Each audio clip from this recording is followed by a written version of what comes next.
the roar fades. The echoes dissolve into the cold November air until there is nothing left but the hum of the stadium lights and the sound of cleats scraping against worn concrete. The crowd that had once called his name has gone home. The reporters have filed their final stories. Somewhere in the distance, a marching band's final note drifts into silence. That silence is where the truth of football begins. Because when the cheering ends, the body still remembers every collision. The mind still carries the impact of every play.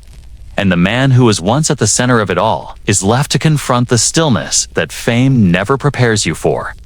I have seen that silence before. The stillness that settles around the game after the lights go out. It feels almost sacred, but underneath it lies a quiet grief. It is the silence that met Johnny Lattner when the applause stopped. For one brief year, he was the most celebrated player in American football. He was the golden boy, the face of the game, the one everyone believed was destined to change it forever.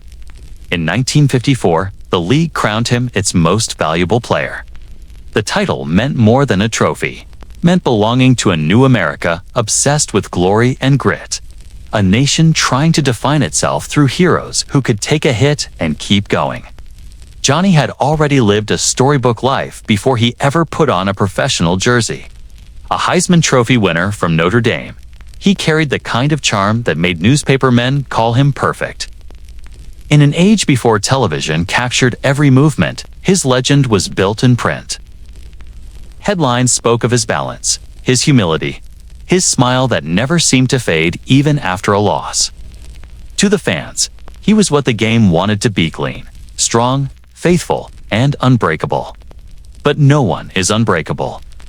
The men who defined early football were not protected by fame or fortune. They played through injuries that doctors today would call career-ending. They wore little armor and no illusion of safety. The only promise they had was that pain would be temporary and victory would make it worthwhile. The truth was different. Pain was not temporary. It lingered long after the applause died. And victory, that fleeting feeling of being on top of the world, faded much faster than anyone imagined. Johnny Lattner became the first man to learn that being called the most valuable player was not a blessing, but a burden. It meant the weight of every expectation, every headline, every cheer resting on a body that could not keep its promises forever. He entered the NFL at a time when players still worked second jobs in the offseason. The money was small, the fame fleeting, and the danger constant. The game was raw, violent, and deeply personal. There were no multi-million-dollar contracts, no agents, no concussion protocols. Every hit was a test of manhood. Every play a gamble with the future. Lattner thrived in that chaos for a while.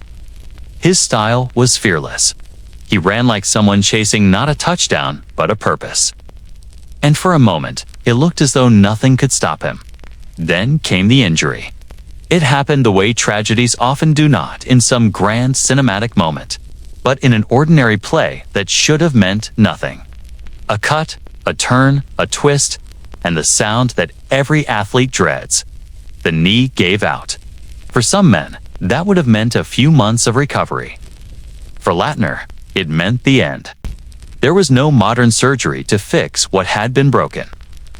No rehabilitation program to rebuild what the game had taken. The same body that had made him a legend became his undoing. He was 24 years old, 24, and already finished. The game that had crowned him its first great star had no place for him once he could no longer perform. There were no farewell tours, no endorsements, no long goodbyes. It's just a quiet release and a new headline announcing the next hero in line. In a league built on constant renewal, memory is short. The man who was once the symbol of excellence was replaced before the echo of his last game faded. What came next was not the story fans expected. Lattner joined the Air Force, seeking a new kind of purpose. But even that chapter ended in pain. A plane crash left him with injuries that would shadow him for the rest of his life. Fate had found a way to remind him that no matter how far he ran, the body keeps score.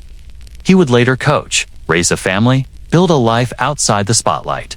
But the public never looked back. The first MVP became a ghost in the margins of football history. It is easy to forget that every era of greatness begins with sacrifice. For every star who rises, there is someone who fell before him. Lattner's story is not just about one man's misfortune, but about the game itself. A sport that feeds on the very men it celebrates. The league was young then, hungry to prove itself as America's toughest game. It needed icons, and it found one in Johnny Lattner. But when the season ended and his body gave way, the league simply turned the page. When we look back on the origins of professional football, we see grainy photos and black and white footage that feels almost mythic. But behind those images were men who lived in pain. Men who played through broken bones and unspoken fear, because that was the price of belonging to something larger than themselves. Johnny Lattner paid that price early and completely. His story became a warning written in silence, one the league would take decades to understand. The tragedy of the first MVP is not that he lost his career. It is that the world moved on without ever asking what that loss meant. The title of Most Valuable Player has since become an honor, synonymous with greatness. It represents endurance, dominance, and success. Yet the first man to bear it reminds us that value can also mean vulnerability. To be most valuable in a game that demands so much is to stand closest to the edge. As years passed, the game evolved, the equipment improved. The crowds grew louder, but the silence after the whistle remained the same. Somewhere, beneath the roar of every modern stadium, the echo of that first silence still lingers. The sound of a young man realizing that his last play had already been written. That is where this story begins. With the stillness after glory. With the moment the lights go out and the man who once carried a nation's hopes is left to face what remains. The tragic tale of the NFL's first MVP is not just about football. It is about what happens when a life built on invincibility collides with the truth of being human. The story of early professional football is not one of triumph, but of cost. The men who built the league gave more than their bodies. They gave their futures to a game that demanded everything and returned almost nothing. The roar of the crowd, the shimmer of a trophy, the brief taste of fame were illusions that vanished as quickly as they came. For every hero the NFL created in its infancy, there was a man left, broken, forgotten, or changed beyond recognition. This was not an accident. It was the foundation upon which the modern spectacle was built. The early years of the league were not shaped by glory, but by survival. In the 1950s, football was still finding its place in American culture. It was not yet the billion-dollar empire it would become. Players traveled by bus, practiced in muddy fields, and played before crowds that sometimes numbered in the hundreds rather than tens of thousands. There were no sponsorships or long-term contracts. Injuries were treated with tape, injections, and hope. The game was brutal because life was brutal. Men played through pain because that was the expectation, and toughness was the only currency that mattered. The culture rewarded silence. To admit weakness was to invite replacement. To ask for help was to risk exile. It was within that unforgiving world that the league introduced an idea it borrowed from baseball and basketball: the most valuable player. The concept was simple. Each year, the press would name one man as the embodiment of greatness, the standard by which others would be measured. The award promised immortality. But in practice, it became something else. It created an illusion that the human body could sustain endless punishment without consequence. It told players that greatness meant playing through agony, ignoring fear, and sacrificing everything for a few fleeting moments of applause. When Johnny Lattner entered the league, he embodied that dream perfectly. He was young, handsome, devout, and fearless. A Heisman Trophy winner from Notre Dame, he seemed to carry the ideal of post-war America within him. He came from Chicago, a city that understood both hardship and hope. His arrival in the NFL felt like destiny. Reporters called him the next great star, the man who would carry professional football into a new era. When he won the league's Most Valuable Player award, he was only 24 years old. The headlines described him as a legend in the making. What no one wrote about was the unspoken truth that legends in football rarely lasted long. The early NFL was a game played on borrowed time. Helmets were thin, pads were light, and medical understanding was minimal. Players treated concussions as inconveniences. Torn ligaments were called sprains. Every practice, every game, every hit brought them closer to the end, though few recognized it. Coaches urged players to get up, shake it off, and keep moving. Fans expected it. Broadcasters celebrated it. Pain became proof of commitment. In that culture, Lattner's determination fit perfectly. He played with intensity and grace, his movements precise, his instincts sharp. He carried the ball as if it were a piece of his identity. For a season, he was unstoppable. But football is cruel to those who believe in permanence. One wrong turn, one awkward step, and everything can change. When Lattner's knee gave way, it was not just his career that ended. It was the illusion that the game could protect those who gave it everything. His injury came at a time when surgical repair was primitive. There was no chance of recovery, no return to form. In the blink of an eye, the most valuable player became another name in the league's long list of casualties. The title that had made him immortal turned to irony. The fall of Johnny Lattner marked the beginning of an unspoken pattern in professional football. For every player celebrated as the best, there would come a reckoning. The MVP award, meant to honor excellence, became a symbol of the game's most dangerous lie that greatness could exist without consequence. The first man to wear that title paid for it with his future. His story exposes the truth that early NFL glory was not a reward, but a transaction.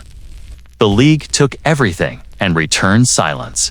This documentary is not a nostalgic look back at a simpler time. It is a reckoning with the cost of the sport's foundation. It is an examination of how the pursuit of greatness became inseparable from the acceptance of pain. The 1950s are often remembered as the golden age of American optimism. Yet for football players, it was an age of quiet suffering. The public saw heroes. The men themselves saw doctors who could do little more than guess. Lattner's tragedy will guide this journey. His rise and fall will serve as the spine of a broader story about what football demanded from its earliest stars. Around him are others whose names have faded from memory, men who shared the same fate but never received headlines. We will explore not just the physical toll, but the psychological cost of becoming an icon in a sport that offered no safety net. The story begins with fame, because that is how the public always encounters greatness. But as we move through each chapter, the glamour fades. We will see how early players lived ordinary lives off the field, working regular jobs to support their families, even as their names appeared in the papers. We will trace the economics of a league that promised glory but paid little. We will look at the unspoken divisions of race and class that determined who was celebrated and who was forgotten. We will listen to the doctors and trainers who later revealed what was hidden beneath the heroism. Each chapter will uncover a piece of this larger truth. The culture of toughness that defined the early NFL was not born out of courage alone, but out of necessity. To survive, players had to believe they were indestructible. To keep the league alive, owners and coaches encouraged that belief. The MVP award became a shining symbol of that illusion, a badge of honor masking the growing reality that the human body could not sustain such punishment indefinitely. This is not a story of blame. It is a story of awakening. The purpose is not to tarnish the past, but to understand it. To see the humanity inside the myth. Johnny Lattner's short career is more than a personal tragedy. It is the lens through which we can examine the early DNA of the sport, the decisions and attitudes that shaped everything that came after. Over the next 20 chapters, we will explore the anatomy of football's promise and its price. We will begin with the making of a legend, tracing Lattner's rise from Chicago streets to national fame. We will enter locker rooms where pain was treated as loyalty. We will revisit games where courage was indistinguishable from desperation. We will examine how race, economics, and culture shaped who was remembered and who was erased. We will follow the science that emerged too late to save the men who gave their youth to the game. This is the story of how a sport learned to celebrate pain, and how that celebration came to define American masculinity. It is a meditation on the cost of greatness and the silence that follows when the crowd moves on. The legacy of the first MVP is not just written in the record books, but in the echoes that still surround the modern game. Every time a player goes down and the crowd holds its breath, that history stirs. The story of Johnny Lattner reminds us that the price of admiration is often invisible until it is too late. In this journey, there will be no glorification, only truth. The truth that early NFL glory demanded everything and returned nothing else. The truth that the game's earliest heroes paid in full. And the truth that the silence after the final whistle is the only honest sound the sport has ever known. Before the name Johnny Lattner faded into the folds of football's forgotten past, it was once spoken with reverence. He was the son of Chicago's West Side, raised in a neighborhood where toughness was not a virtue but a necessity. His world was built from concrete, parish bells, and the echoes of a city that prized grit above all else. It was the 1930s, the Depression still casting long shadows.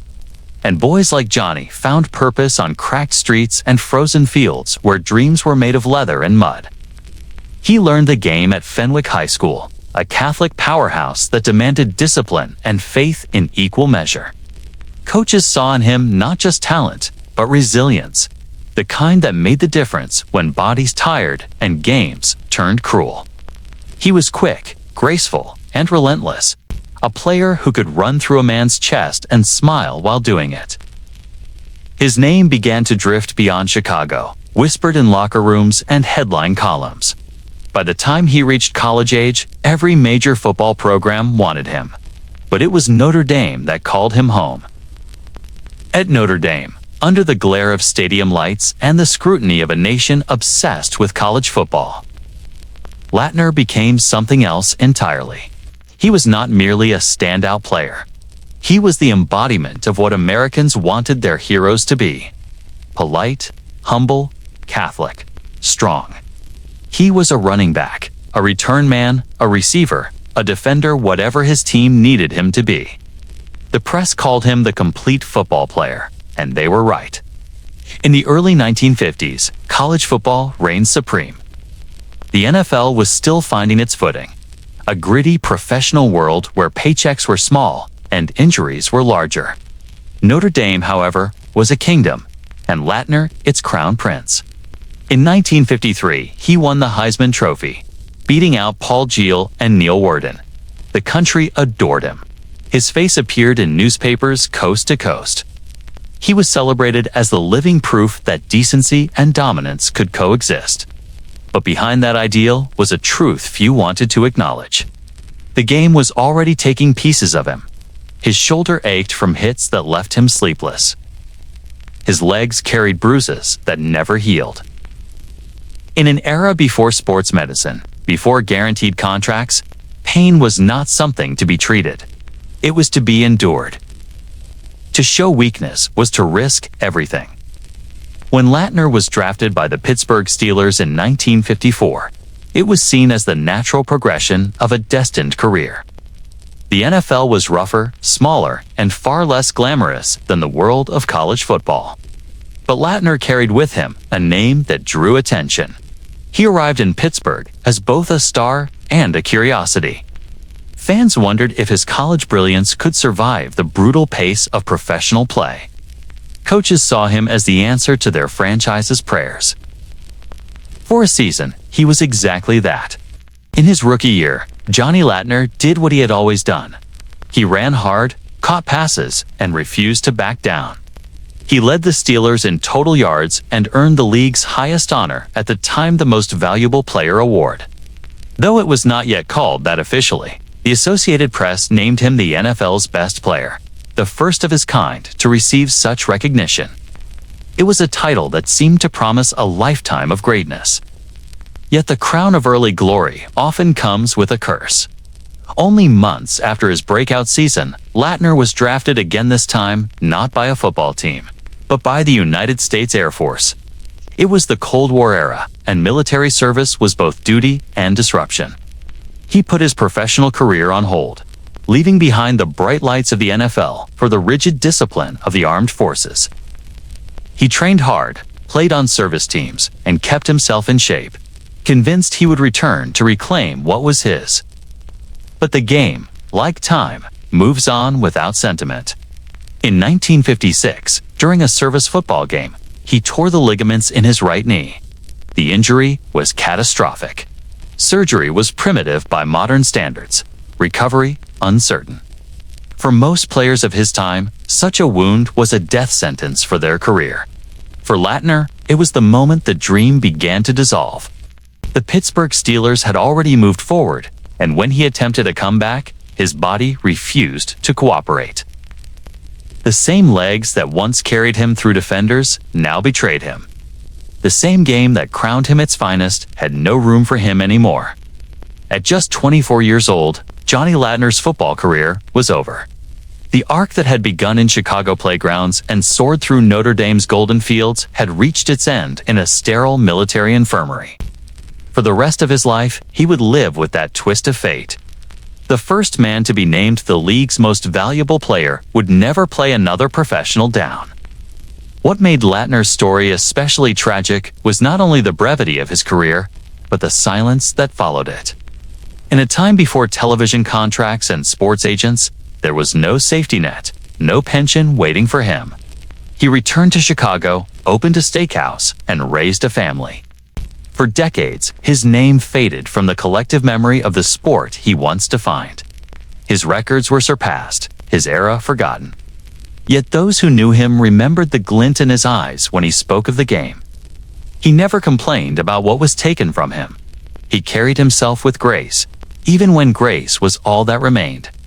To understand Johnny Lattner is to understand the early NFL itself, league of fleeting heroes and hard men. Players were commodities, valued for their toughness and discarded when broken. Contracts were simple pieces of paper with little protection. Medical care was minimal, and the culture demanded stoicism above all else. To show pain was to invite replacement.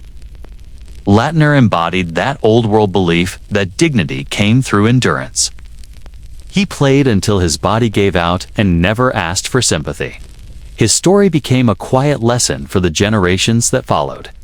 Every rising star, every young man dreaming of football immortality, owed something to those who came before.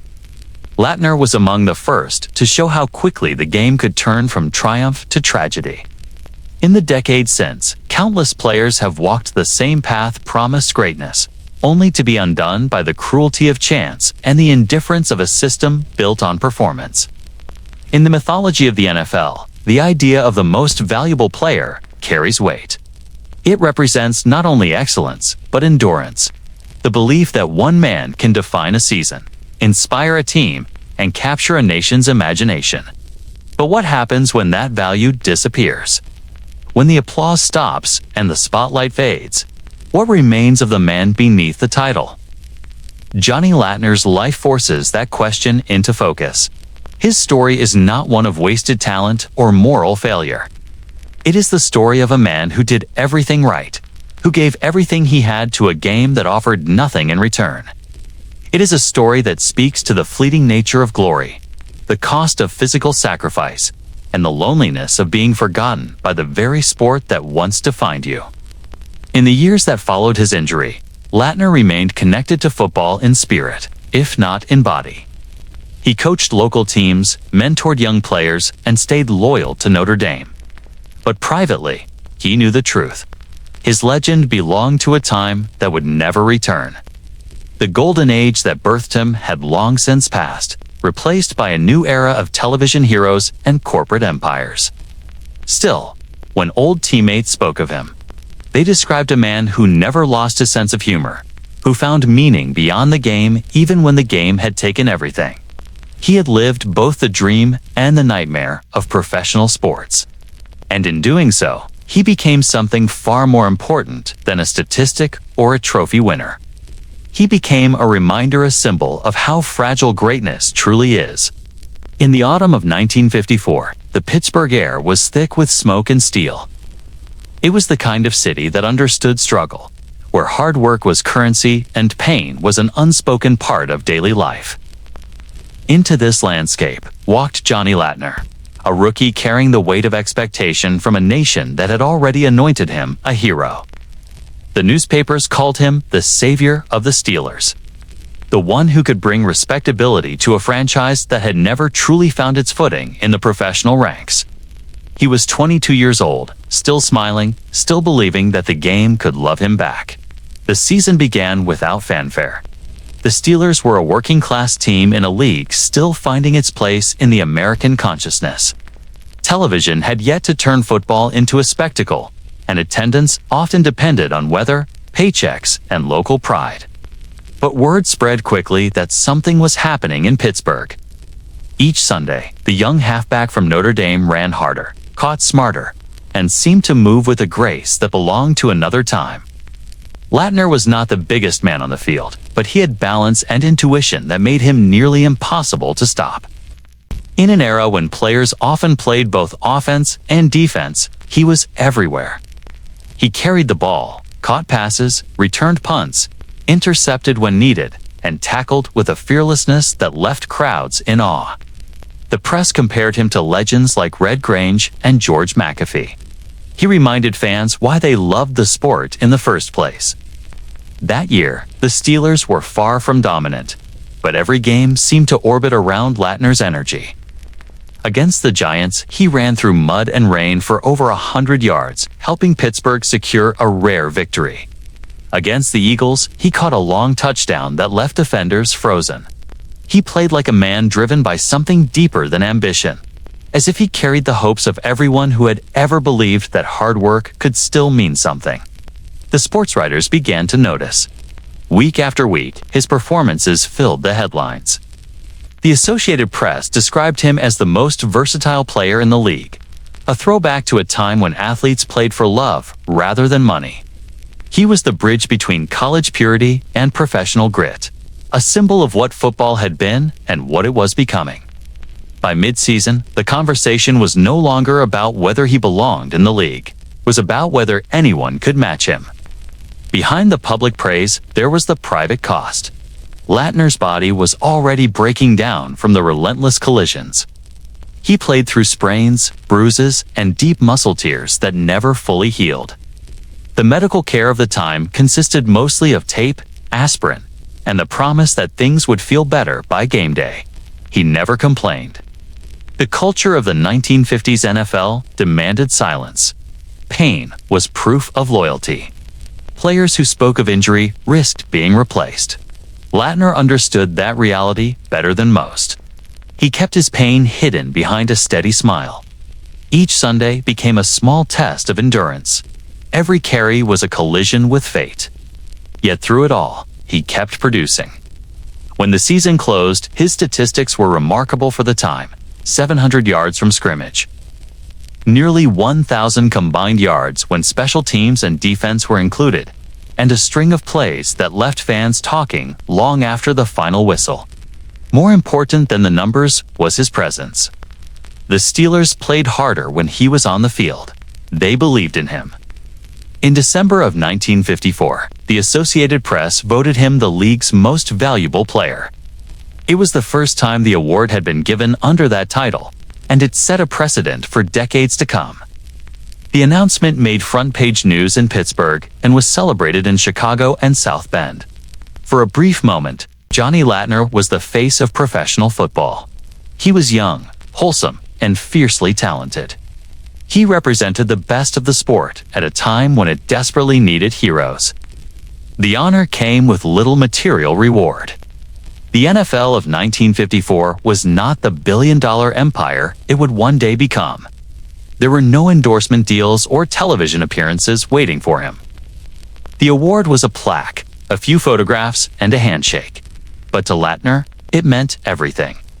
It was validation that his sacrifices had mattered, that his faith and discipline had led him to the pinnacle of his profession. For the fans, he embodied the American ideal of earned success. He was proof that good men could win, that humility and hard work could still carry a person to greatness.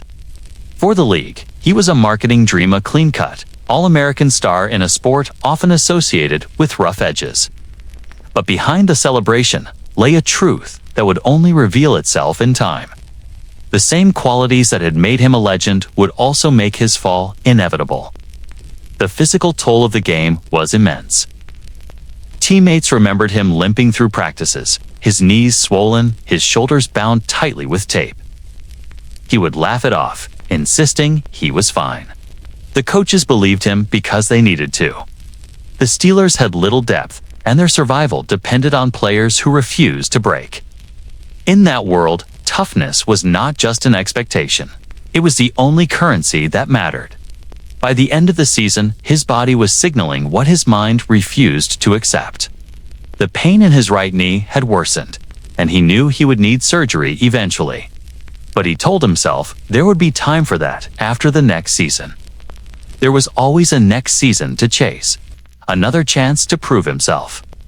That belief would soon betray him. When the final whistle of the season blew and Pittsburgh's campaign ended, Lattner stood on the field in silence. He had no way of knowing that it would be the last time he would play a full professional season. The crowd's cheers echoed through the cold air, fading into the kind of stillness that only athletes truly know, the stillness of accomplishment mixed with uncertainty. The 1954 season was his masterpiece. It was the one year where everything aligned, where his vision, effort, and faith merged into something transcendent. He played the game the way it was meant to be played, with courage, intelligence, and joy. For the city of Pittsburgh, he was more than a player. He was a source of pride. In a time when steelworkers labored through endless shifts and the city's skies were gray with smoke, Lattner's name was a spark of color, a reminder that excellence could still emerge from hardship. The press called it the golden season, and for good reason. Every story about him carried the tone of awe. Reporters wrote that he was the kind of player who made the game beautiful again. His former Notre Dame coach, Frank Leahy, said that Lattner played with a sense of grace that belonged to another generation. In that one perfect year, he seemed to transcend the limitations of the sport itself. Yet even as he rose, the game around him was changing. Television was beginning to shape the future of football. Stadiums were growing, and the league was expanding its reach. The NFL was becoming a business, and players like Lattner were caught in the shift. They were the bridge generation, the ones who played for pride rather than profit, whose sacrifices built the foundation for the riches that would come later. When Lattner accepted his MVP award, he spoke with the humility that had always defined him. He thanked his teammates, his coaches, and the city. He made no mention of himself. That was the measure of the man. His greatness came not only from what he achieved, but from how he carried it with quiet dignity, free of ego. The following spring, as he prepared for what he believed would be the start of an even greater career, the letter from the United States Air Force arrived. His number had been drawn for active duty. The same hands that had carried the ball for glory would now serve his country. For Lattner, there was no hesitation. He saw it as an obligation, another test of honor. But fate had already begun to turn. The game that had given him everything was about to take it all away. The golden season would remain untouched in history. A single year of brilliance that captured the essence of early professional football. It stood as proof of what could be achieved through perseverance and faith. Yet for those who knew him, it also carried the weight of what might have been. The first MVP in league history had reached the summit, only to step unknowingly into the descent that would define the rest of his life. The National Football League of the 1950s was a creature still trying to understand itself. It was a rough, unpolished league caught between the brutality of its past and the promise of its future. In those years, the NFL was not yet America's obsession. It was a working man's sport played in cold cities and crumbling stadiums, where the smell of mud and blood mixed freely with the roar of the crowd. The players were not celebrities. They were laborers in leather and canvas, men who worked off-season jobs to pay mortgages and feed families. The game was their trade, not their fortune. The decade began with a simple truth. Survival came before glory. Teams operated on thin margins, relying on local gate receipts to stay afloat. Most franchises barely scraped by. The league's expansion into television was still experimental, and blackouts were common to protect ticket sales. The NFL of that era was not yet a business empire. It was a traveling test of willpower, shaped by cold weather, low pay, and physical punishment. Violence was not incidental to the sport. It was the foundation on which it was built. Equipment offered little protection, and rules encouraged collisions that bordered on reckless. Helmets were thin shells of plastic without face guards. Shoulder pads shifted with every hit. Medical staff consisted of a team trainer and a few rolls of tape. Players who were concussed were expected to shake it off. Broken bones were wrapped and ignored. It was an age that glorified toughness above all else. The man who stayed down too long risked ridicule, or worse, replacement. The fields themselves were part of the test. Many stadiums were shared with baseball teams, which meant seams of dirt and patches of grass turning to mud by October. Players cut their hands on frozen turf and twisted ankles in uneven soil. The brutality was constant, but it was also a badge of pride. Men who played through pain were celebrated. They were called warriors, throwbacks to an older America that equated suffering with virtue. The fans loved it. The sport's identity was built around endurance. By the early 1950s, the league had begun to expand, seeking new markets and audiences. Franchises like the Baltimore Colts and Cleveland Browns were bringing innovation and energy, while television began to open living rooms to a game once confined to radio. Owners sensed a new horizon. The NFL could become a national spectacle if it learned how to balance its violence with showmanship. But change came slowly. The men who ran the league were traditionalists, former players and businessmen who valued grit over glamour. For them, football was not entertainment, it was combat. Within that world, the players bore the consequences. Salaries were meager. Most contracts were one-year deals with little guarantee of renewal. Injuries often ended careers overnight, leaving players with nothing but medical bills and memories. The union was weak, and the concept of player rights was barely a whisper. For many athletes, football was both a dream and a trap. It offered a brief taste of glory, followed by a lifetime of pain. Johnny Lattner entered that reality just as the league was beginning to sense its own transformation. The 1950s also marked a subtle but profound cultural shift. Television networks realized that football's structure short bursts of violence, followed by pause, fit perfectly with commercial breaks. The league began adjusting its rules to favor offense and scoring. Officials were instructed to protect quarterbacks and receivers, not out of compassion, but market strategy. Fans wanted spectacle. Teams responded by recruiting players who could deliver excitement. Yet beneath the growing spectacle, the same dangerous culture persisted. The men who played in that decade became the bridge between eras. They carried the legacy of early football's brutality while paving the way for its modern glory. They were, in essence, the sacrificial generation. The NFL would soon become a national religion, but it would do so on their broken bones and shortened lives.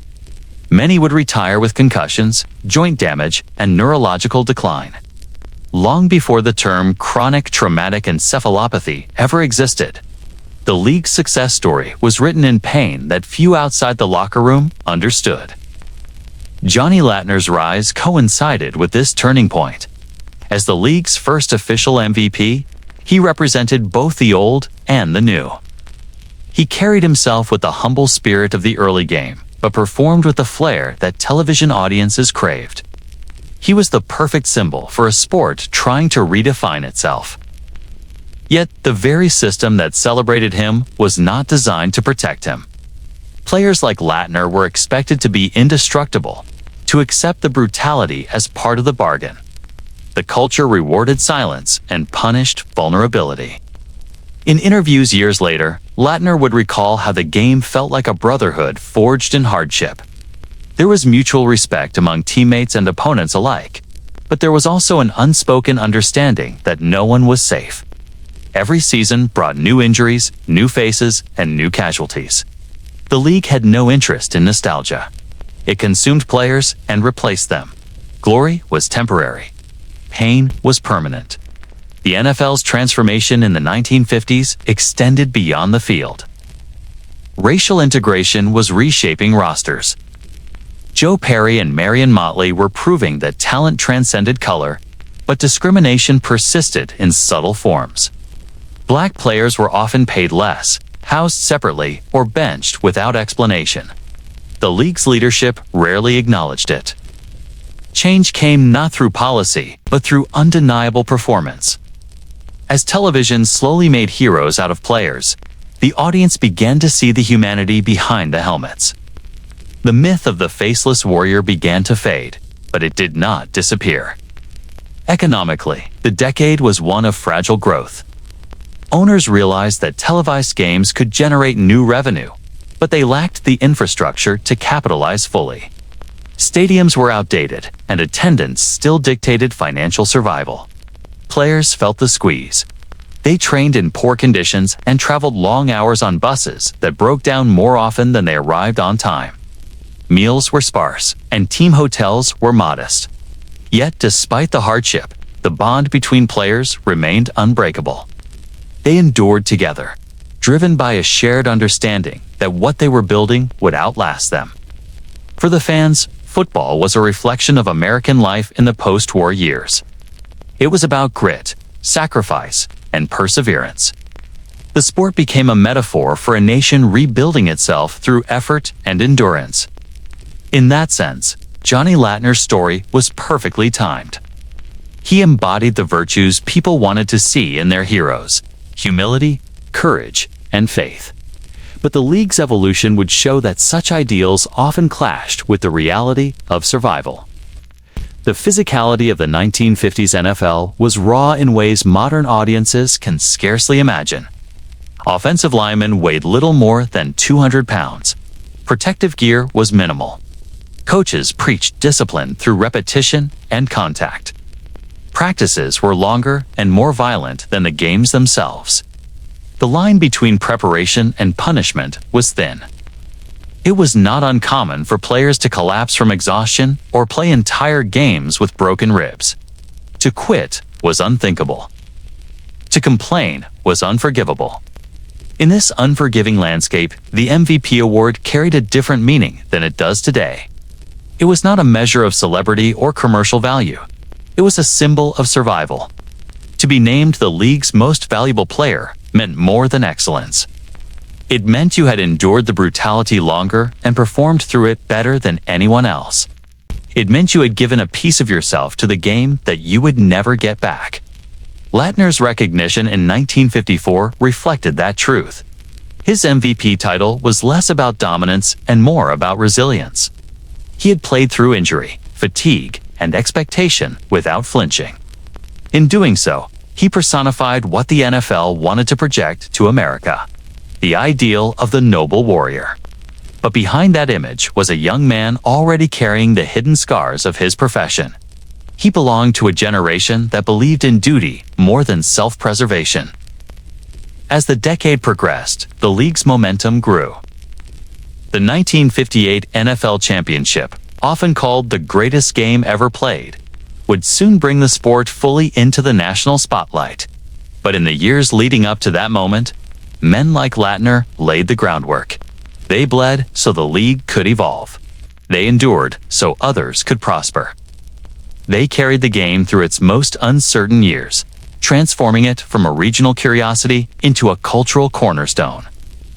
The 1950s NFL was both brutal and beautiful, a reflection of America's contradictions.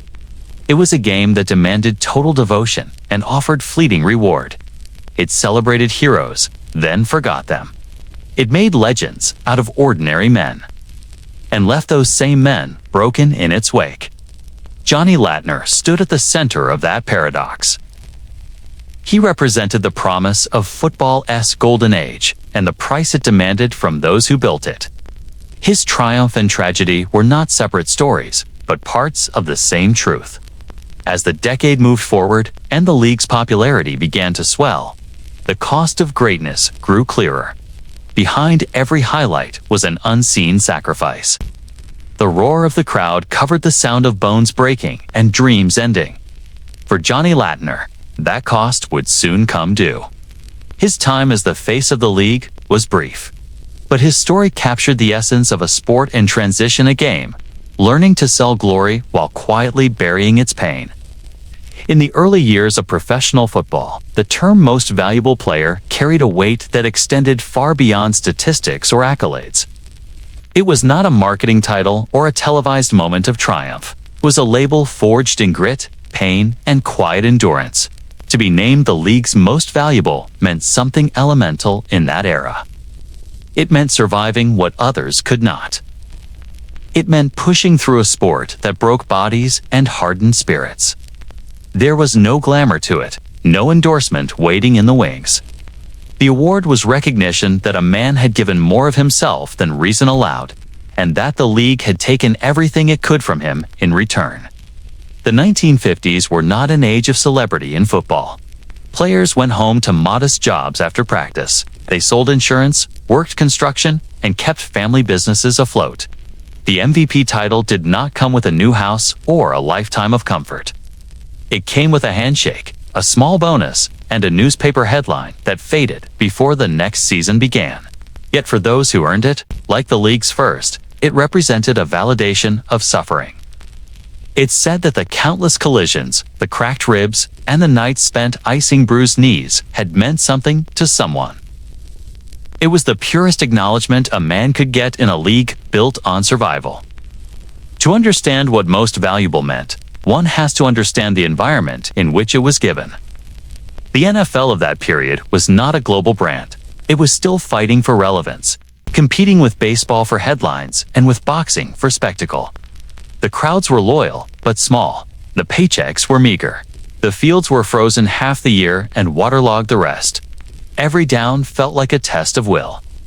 The MVP was not a figure of admiration from afar, but a peer among equals. A man who had endured the same hardships as the rest, but somehow managed to stand above them, if only for a brief season. The brutality of the era made excellence different. Today, the term valuable conjures images of passing records, touchdown totals, and televised highlight reels. In the 1950s, it meant something visceral. It meant being the player who could absorb the most punishment without breaking. It meant being the teammate who could rally others through pain. It meant a kind of usefulness born not from flash, but from resilience. When a coach said a player was valuable, he meant that the team could not function without him, not because of fame, but because of the strength he represented. The first MVP learned that value was never a guarantee. The moment his name was called, he stood at the height of the sport's respect. Yet the game had already begun its slow process of taking him apart. He was the face of a league that celebrated toughness above all else, and that celebration came with an unspoken cost. The expectation to play hurt was absolute. To sit out was to show weakness. To admit pain was to risk a career. The league's heroes were men who could not afford to be human. Their value existed only so long as they could mask the damage beneath the uniform. Behind the trophy, the reality was that most players were one hit away from obscurity. Careers were short, medical care was rudimentary, and there was no long-term protection. A concussion was called getting your bell rung. Torn ligaments were taped up. Broken bones were hidden to avoid replacement. The first MVP embodied this unrelenting standard. Every game he played, he carried the weight of expectation that he would not just perform, but survive. When the crowd cheered his name, they were applauding endurance more than talent. They were witnessing a man who continued to rise after every collision, as if impervious to consequence. To his teammates, he was more than a player. He was a symbol of how far a man could push himself. They saw in him the reflection of their own struggle. They all wanted the same thing to matter, even briefly, in a league that would forget them the moment they slowed down. For them, his MVP season was proof that the league noticed when a man gave everything. But that recognition was fleeting. Once the next season began, the slate was wiped clean. The same coaches who had praised him for his toughness would demand even more. The same reporters who had written about his greatness would question if he still had it. That is what most valuable meant. It meant becoming a prisoner to your own standard. It meant living with the knowledge that your worth was conditional, renewed only through performance. For the first MVP, it became an invisible burden. Each game, he fought not only the opponent across the line of scrimmage, but the impossible expectation to remain unbreakable. The hits began to accumulate. The body started to resist, but the pride, the culture, and the silence of the time left him no way to stop. The award that had once symbolized triumph became a reminder of what he was losing: his health, his peace, and ultimately, himself. The press of the 1950s romanticized this kind of endurance. Newspapers described players as warriors, their pain as proof of courage. There were no questions about long-term injuries or the toll of repeated trauma. The league marketed toughness because it was all it had to sell. For every headline celebrating an MVP, there were a dozen others filled with names of men retiring early, disappearing into anonymity. The game demanded replacements, not survivors. The MVP was never seen as a cautionary figure. He was an ideal to be replicated, even as that ideal broke everyone who chased it. Off the field, Most Valuable did not shield him from the realities of his time. His fame did not translate into wealth or security. He still worked in the off-season to make ends meet. He still lived in modest housing. When injuries piled up, he paid for his own care. The league did not yet offer pensions or medical benefits worthy of the risk. The value that the title promised existed only inside the stadium, under the glare of temporary glory. Beyond the field, he was just another man trying to stay afloat. The myth of the MVP endured because the league needed it too. It was proof that sacrifice could be rewarded, that in a sport built on collisions and chaos, someone could rise above the carnage. Fans wanted to believe in that. They needed heroes who seemed immune to the fragility of the game. Yet beneath the myth, the truth was more human and more tragic. The first MVP was not immune. He was the perfect representation of an era that measured greatness by how much pain a man could carry without complaint. When his career began to fade, so too did the illusion of immortality. The league moved on, and the newspapers stopped printing his name. The trophy remained, but the meaning of Most Valuable changed with time. Future generations would see it as a mark of success, a pathway to fame and wealth. But for him, it was something else entirely. It was the moment the game took everything it could and left him standing in silence, holding proof that he had once mattered more than most. Behind that single trophy was a generation of men who built the sport with their bodies. Their value could not be measured by records or contracts.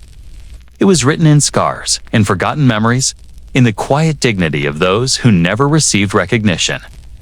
The first MVP carried all of them within him, knowingly or not. His story would become a mirror for what football demanded and what it refused to give back. In the end, being the most valuable meant being the most used, the most tested, the most broken. It was a title that celebrated strength while concealing the cost of it. And for the man who bore it first, it was both an honor and a curse. The defining paradox of a league that built greatness on the edge of ruin. Pain was not an obstacle in the 1950s NFL. It was an expectation.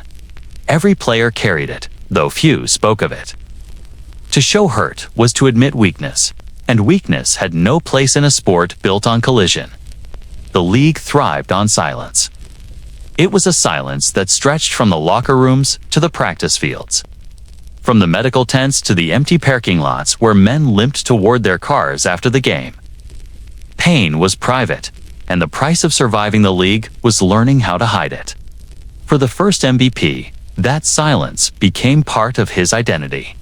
He was celebrated for his endurance, for his ability to rise after every hit, to play through every injury as if untouched. Coaches called it toughness. Teammates called it heart. The truth was that he had no choice. The game left no room for recovery. There were no MRI machines, no concussion protocols, no medical specialists waiting on the sidelines. There were only team doctors with painkillers, and players expected to return to the field before their bodies were ready. Every collision in that era carried the risk of lasting damage. Helmets were made of leather or thin plastic, with little padding. Shoulder guards were stiff and unforgiving. The fields were often uneven, frozen in winter, muddy in fall. A wrong step could tear a knee. Late tackle could crack ribs or dislocate a shoulder. Players learned to move differently, to play cautiously when they could, though even that could not prevent the inevitable. Injuries accumulated until they became part of a man's normal state. The MVP played through more than anyone ever knew. Decades later, teammates would recall the way he winced when getting up, the way he taped his own ankles before practice to save time, the way he clenched his jaw when pain became unbearable. But he never complained. He could not afford to. The league did not honor players who rested. It honored those who endured. To miss a game meant losing your place, your reputation, your paycheck. And for a man already fighting for stability, there was no greater fear than being replaced. The medicine of the time offered little understanding. Painkillers were crude and often overused. Injections were given freely before games, numbing muscles that should have been left to heal. Doctors worked with the knowledge available, but that knowledge was limited. A concussion was rarely taken seriously. Players were told to shake it off, to clear their heads with a splash of cold water. They were sent back onto the field with blurred vision and ringing ears, convinced it was just part of the job. The MVP suffered his share of head injuries, though no one used that term then. He called them dings or bell ringers. After certain games, he would sit quietly in the locker room, staring at the floor, his memories scattered. He forgot plays. He forgot conversations. Once, he drove home from the stadium and could not remember the route he had taken, but he kept playing. Everyone did. The understanding that repeated blows could change the brain forever had not yet entered the league's consciousness. Pain was temporary. They believed. Glory was eternal. The cycle of injury and return became a rhythm. A player would get hurt. The team doctor would patch him up, and he would play again the following week. There were no guarantees that the body would ever fully recover, and few players expected it to. Knees swelled and stayed swollen. Fingers never straightened after breaks. Shoulders ached for years. The MVP's body became a record of the league's demands. Every scar was a reminder of a game survived. Every limp, a badge of what it took to be called valuable. But behind the pride was a growing cost. Pain began to invade everything. It followed him home, into his sleep, into his moments with family. Nights became restless. Simple movements became labored. The line between toughness and self-destruction blurred until there was no difference. What had once been proof of resilience became proof of decline. And in a time when few spoke of mental strain, he bore it alone, believing that silence was the only way to preserve dignity. Football in that era was not cruel for the sake of cruelty. It was born from the same ethos that shaped mid-century America: endurance, duty, and stoic pride. The country had just emerged from war, and its heroes were men who did not complain. The culture of football reflected that same spirit. Coaches who had served in the military demanded discipline above all. They valued grit over finesse, obedience over comfort. Players absorbed those values until they became instinct. They played through injuries because that was what men were supposed to do. Yet beneath that unspoken code was a quiet tragedy. The league was unknowingly building its future on the broken bodies of its pioneers.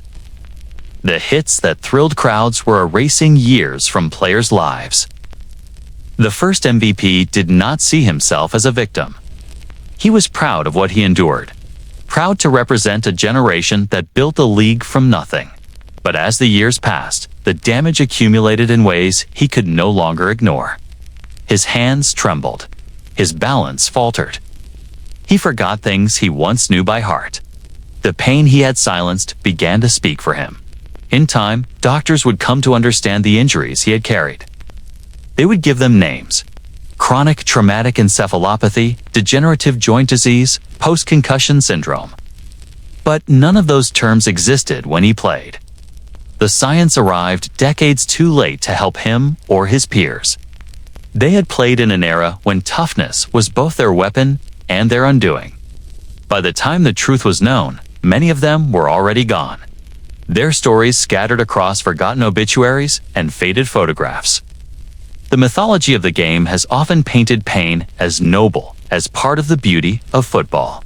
But the hidden injuries of that era tell another story. They reveal the cost of silence, the price of believing that strength required suffering. The first MVP's greatness came not only from his talent, but from his ability to hide what the game was doing to him.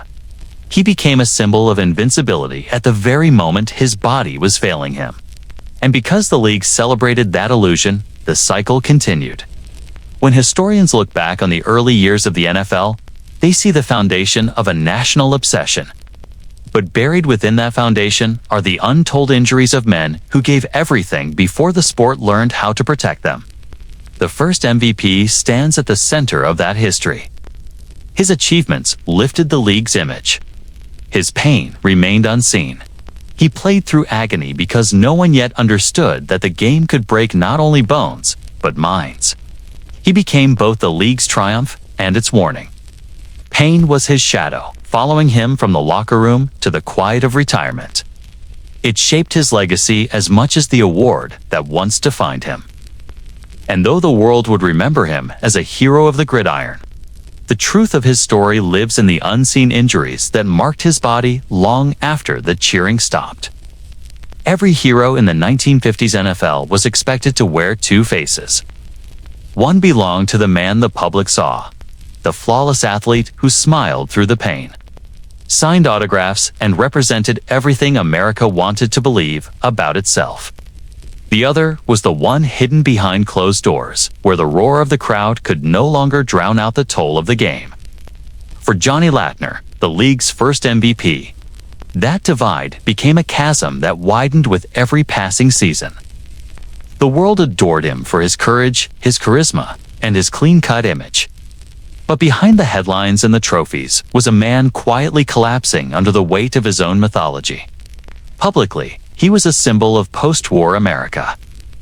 Newspapers described him as modest, humble, and unbreakable. He embodied the promise that hard work and discipline could make any man great. When he walked through airports or small-town parades, fans lined the streets. They brought their sons to see him, to point and say, "That is what a real man looks like." The NFL was still young, and it needed heroes like him to sell the dream. He was the kind of figure sponsors could trust, the kind that parents could tell their children to emulate. His face appeared in magazines and advertisements. He represented something pure, something larger than the sport itself. But the truth behind that image was far more complicated.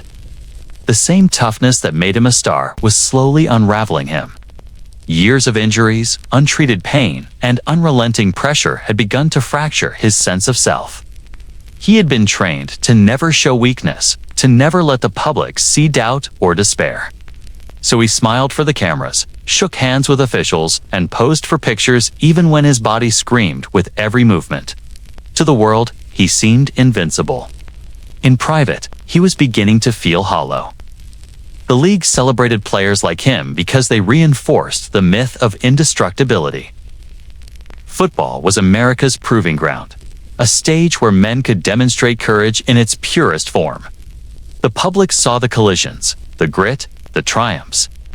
They did not see the sleepless nights, the headaches that refused to fade, or the lingering fear of losing everything. For the first MVP, the applause became both comfort and curse. It reminded him of what he had achieved, but it also chained him to an image he could no longer sustain. As injuries mounted, his mood darkened. Friends noticed subtle changes. He grew quieter, withdrawn. His humor faded. When teammates joked about the pain, he no longer laughed. He began to isolate himself after games, avoiding the usual post-game gatherings. The men who once shared his locker room noticed the shift, but did not ask questions. In that era, no one spoke openly about emotional strain. Depression was not discussed, and mental health was a concept far removed from the locker rooms of professional football. A man's duty was to play hard, provide for his family, and never let anyone see him break. At home, the mask slipped further. His wife saw the toll the game was taking. He would come home limping, his face drawn and pale, his patience thinning. The smallest frustrations, misplaced keys, a burned dinner, the noise of the radio could ignite bursts of anger. Then would come the silence, the guilt, and the apologies. His children knew when to stay out of sight. The man the public adored was not the same man who sat at the kitchen table staring into the distance. He was still kind and loving, but something within him was shifting, a growing storm that no one could name. There were moments when he tried to seek peace in the ordinary. Fishing trips with friends, evenings spent tinkering with his car, long drives with the radio playing softly. But the quiet brought its own kind of torment. Away from the crowds, he began to confront the reality that his body was failing him. The hits had taken something that could not be restored. He tried to push the thought aside, to believe he could play through it, that the next season would be better. Yet deep down, he knew the truth. The game had already taken more than it would ever give back. Fame can be a cruel companion. It amplifies the highs, but also traps the person inside the image the world demands. For the first MVP, fame became a mirror reflecting only what people wanted to see. He was praised for his strength, for never showing weakness. So, he played the role to perfection, even as it consumed him. To admit pain was to risk losing everything that made him who he was. In that way, the applause became a prison. Every cheer reinforced the idea that his value came from his ability to endure. The public loved the legend but forgot the man. When injuries finally forced him off the field, letters still arrived by the dozens. Fans asked for advice, autographs, and inspiration. They spoke of him as if he were still invincible, unaware that he could barely lift his arm without pain. Reporters sought interviews, wanting reflections on his career, but he found it harder to speak about the game that had given him fame and taken his peace. He smiled and gave polished answers, speaking of gratitude and honor. The truth remained locked inside him, unspoken and festering. In the years that followed, he struggled to redefine himself outside football. The league had moved on quickly, as it always did. New stars emerged. The press shifted its attention elsewhere. He was left to navigate the quiet after the roar, the slow realization that heroism has an expiration date. Without the game, he no longer knew who he was supposed to be. The mask that once protected him now felt suffocating.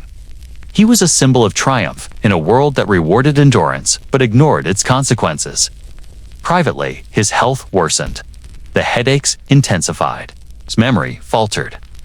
The same mind that once processed complex plays now lost track of simple details. He spoke less about the game, perhaps to protect himself from the memories of what it had cost him. His family carried the burden silently, understanding that the man they loved was still there, just buried beneath the years of pain and expectation. The tragedy of the first MVP was not only that his body broke down, but that his spirit did too. The same culture that made him a hero offered him no language for suffering. There was no space to grieve the loss of identity, no permission to admit exhaustion. He had been trained to wear the mask until the end, to keep smiling for a public that remembered him as invincible. The loneliness that followed was the final chapter of his fame. In time, those who knew him best spoke of his generosity, his discipline, his warmth. They also spoke of the quiet sadness that never left his eyes. His story became a reflection of an era when greatness required silence, when pain was hidden to preserve the illusion of strength. Behind the hero's mask was a man who gave everything to the game and received only the echoes of applause. His name would live in record books, but the cost of that immortality remained invisible. The public saw the legend. Only those closest to him saw the truth. The first MVP became both the image and the warning of a sport that built heroes faster than it could save them. In the quiet moments after a game, when the stadium empties and the echo of cheers fades into silence, the question that has haunted professional football since its earliest days emerges with unavoidable clarity. What is a life worth in a billion-dollar sport? This question is neither rhetorical nor abstract. It is rooted in the lived experience of athletes who, like Johnny Lattner, poured every ounce of their being into a game that promised glory, yet often exacted a toll far greater than they could foresee.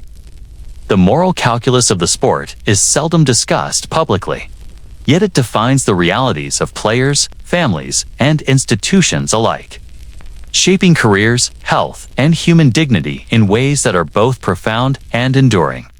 Lattner's own life illustrates this reckoning in stark terms.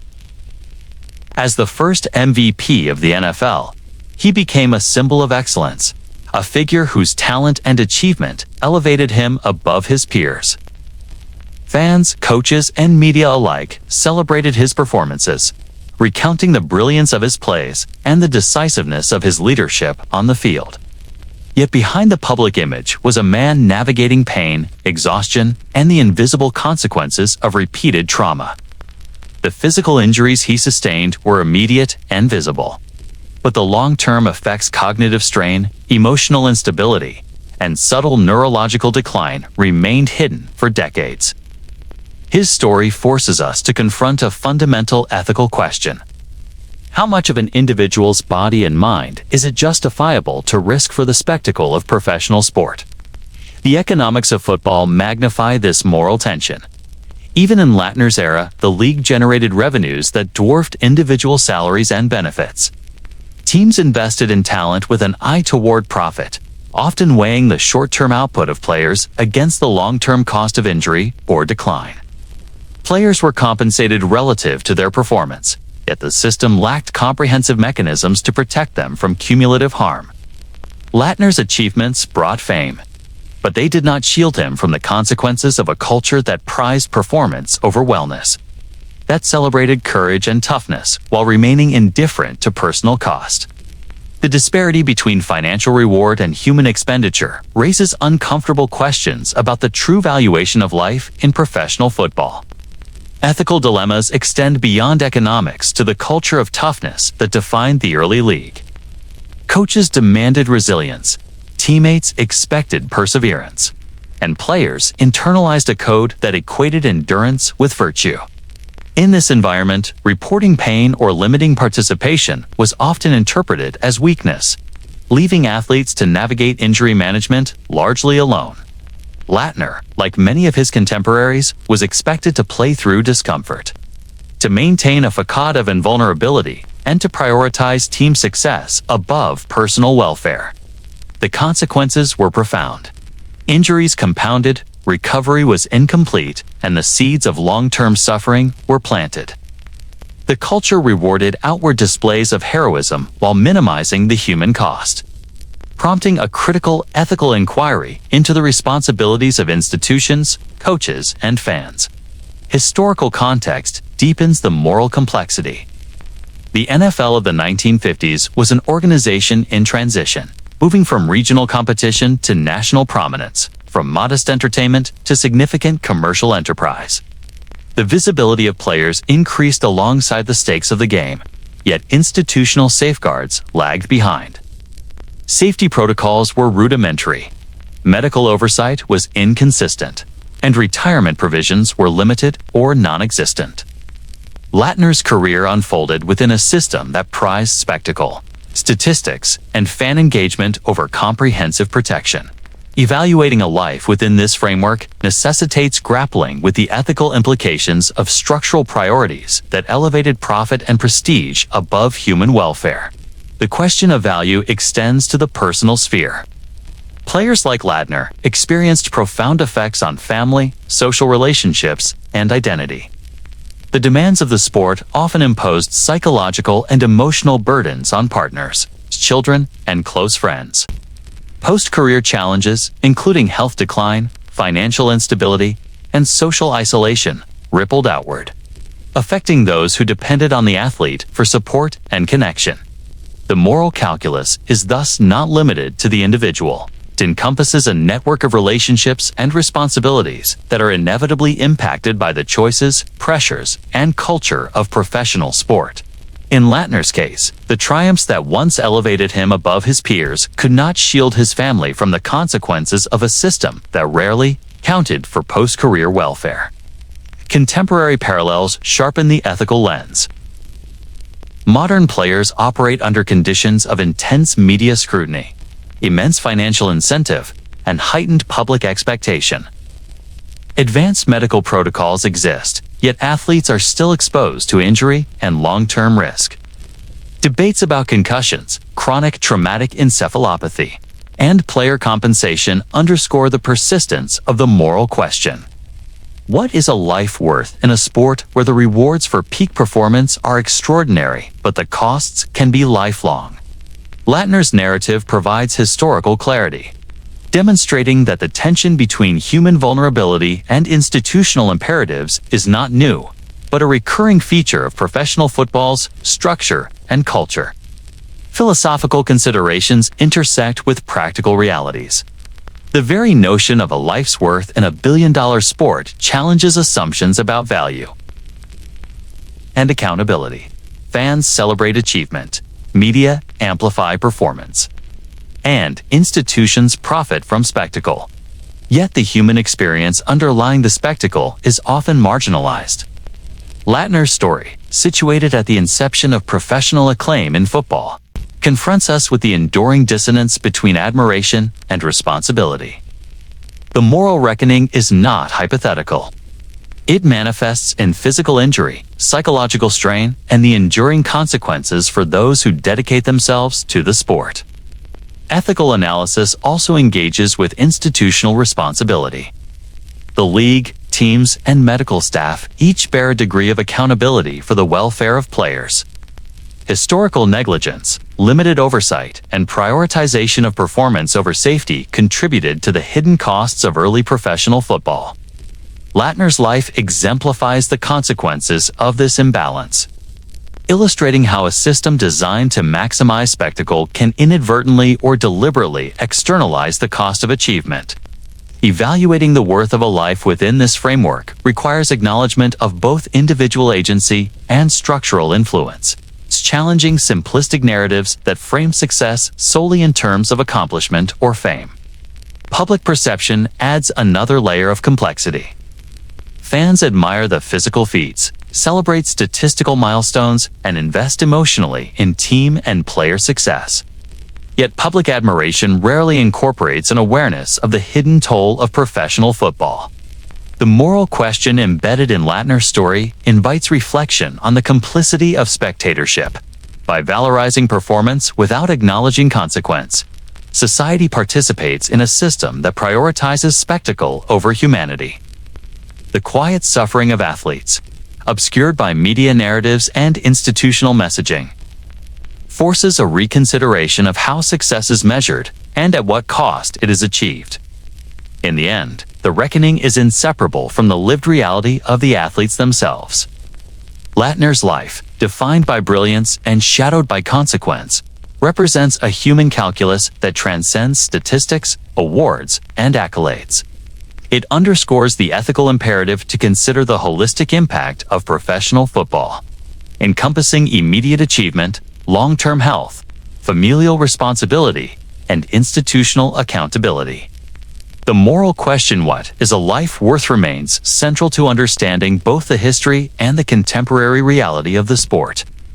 By examining this question through the lens of the first MVP, we confront the continuity of human vulnerability in a context dominated by performance, profit, and public attention.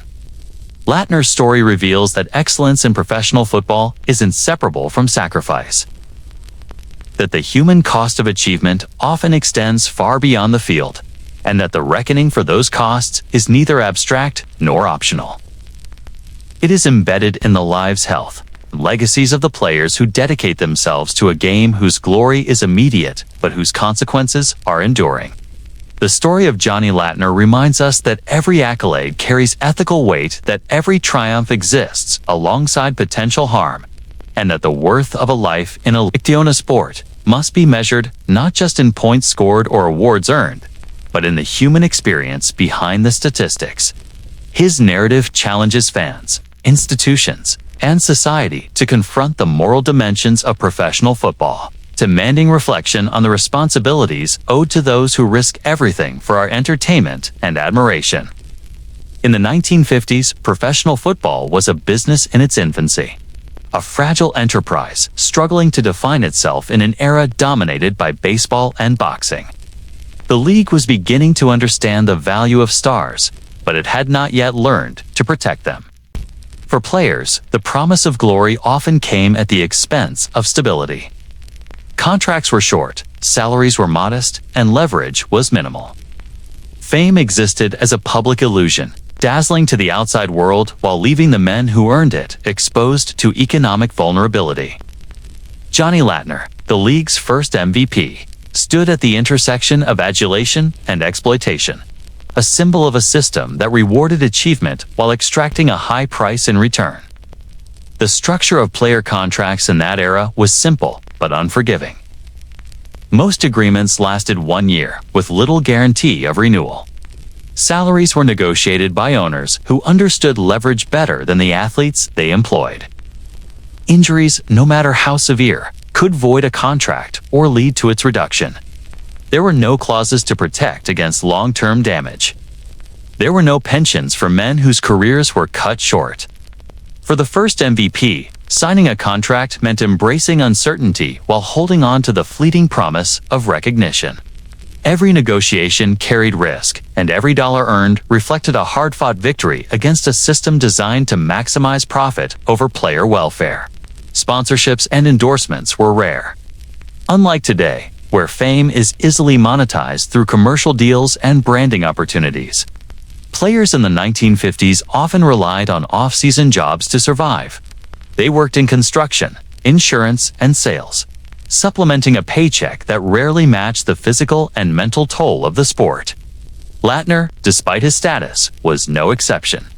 His MVP title offered prestige, but it did not translate into financial security. He had to balance the demands of the field with the necessity of providing for his family, a tension shared by nearly every player of his era. The league itself was undergoing transformation. Television was beginning to alter the economics of the sport, introducing a new source of revenue and visibility. Networks recognized that stars could sell games, and fans loved personalities as much as plays. Yet, the institutions surrounding these broadcasts often left players on the margins. Profits grew for owners and networks, while players continued to bear the cost of risk. Injuries accumulated, seasons ended abruptly, and athletes were left without the safety nets that would arrive only decades later. Fame became a double-edged sword, providing status without security. Lattner's contracts reflected this tension. He was celebrated as the league's most valuable, but the financial reality was stark. Bonuses were modest, and the structure of compensation left little room for negotiation. Every performance mattered not only for pride, but for survival. The league could replace him as easily as it could promote him. The MVP award, while culturally significant, had no contractual power. It was a symbol of prestige, not a tool for leverage. Players were asked to perform beyond their limits while trusting that the recognition would suffice as compensation. Beyond individual contracts, the business of football exposed systemic inequities. Players had no representation in negotiations. The NFL Players Association was nascent and lacked the authority to challenge ownership effectively. Owners controlled access to venues, schedules, and finances. Disputes were resolved on terms favorable to the teams. A single injury or disagreement could end a career instantly. For men like Lattner, the achievement of MVP status was both a personal triumph and a reminder of their precarious place within a system designed to exploit them. The economics of fame in this era extended to the public perception of players. Fans saw the heroes on the field, the celebrations, the newspaper headlines.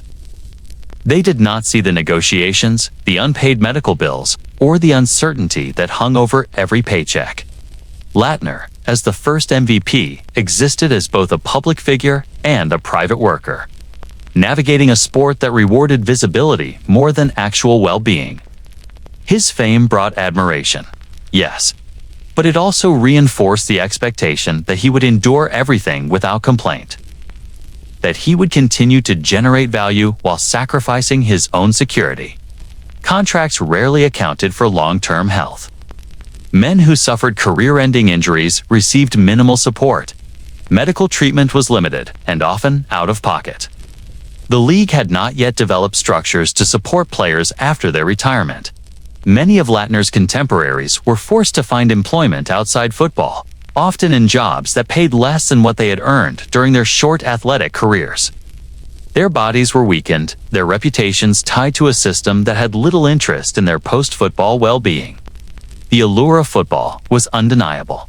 The MVP title and public recognition promised social mobility, status, and the chance to achieve what few others could.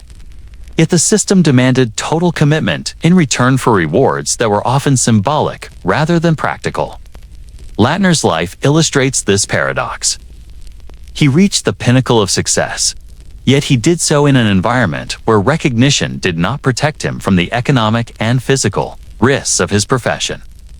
Every game, every hit, every season carried an implicit contract with pain and uncertainty that the league never fully acknowledged.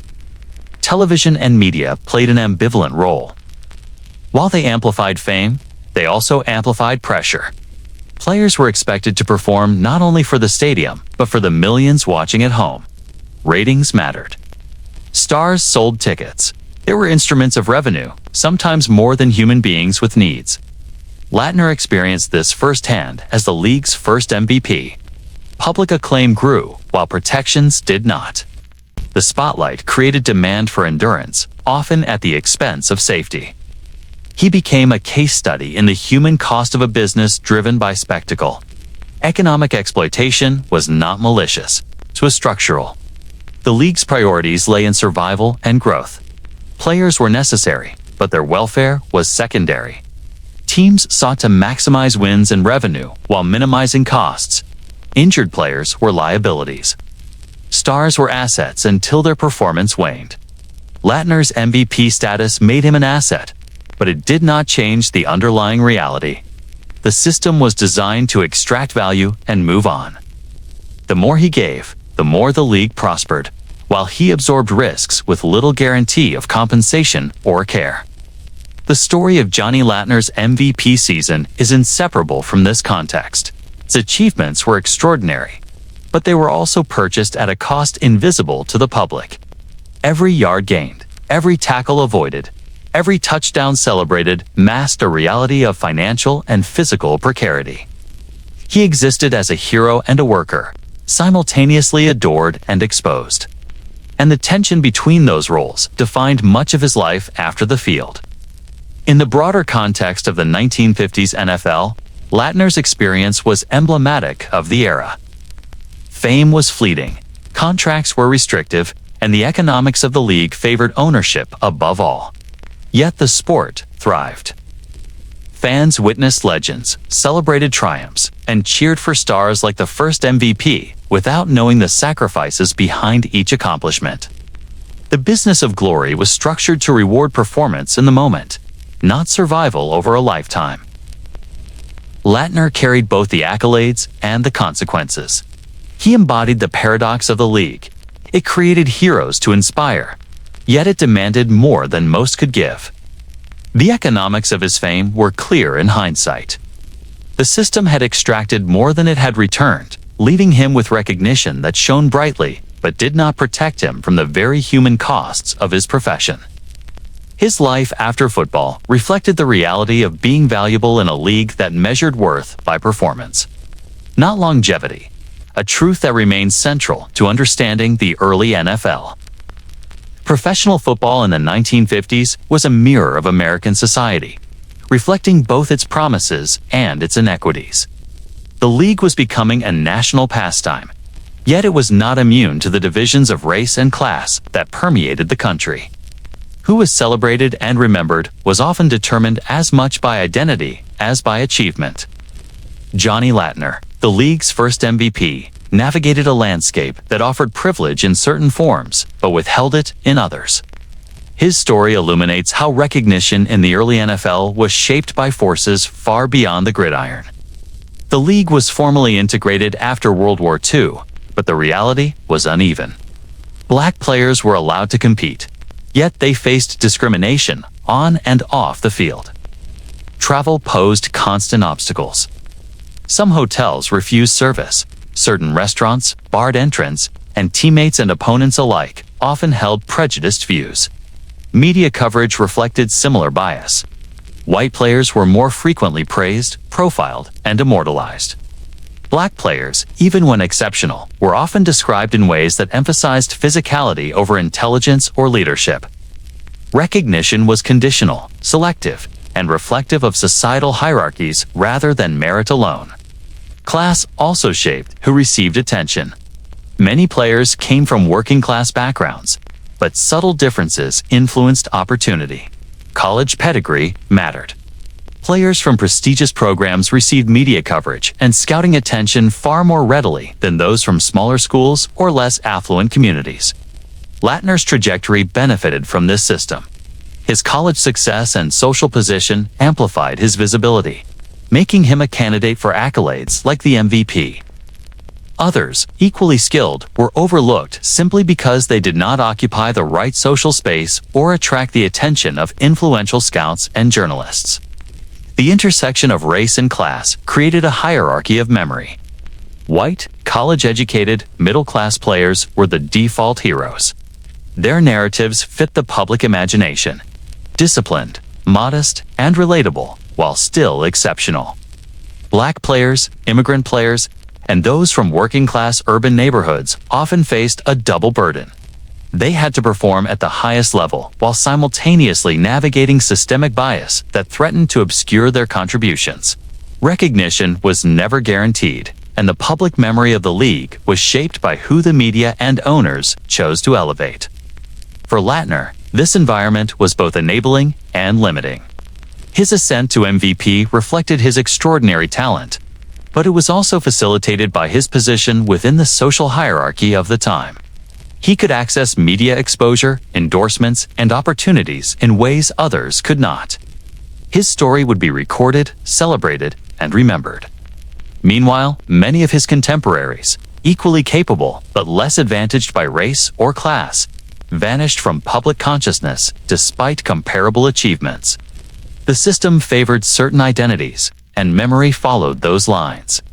These dynamics were reinforced by storytelling conventions in the press.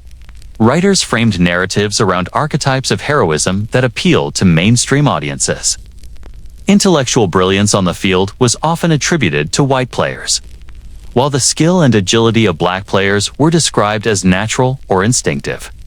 When injuries struck, coverage of white stars focused on courage and perseverance. Coverage of minority players often overlooked the physical and mental toll. The first MVP existed in a media ecosystem that celebrated him while ignoring similar struggles endured by others whose identities did not align with the dominant narrative. The consequences were tangible. Recognition influenced contracts, endorsements, and post-career opportunities. A player remembered as a hero could secure work in coaching, broadcasting, or business after retirement.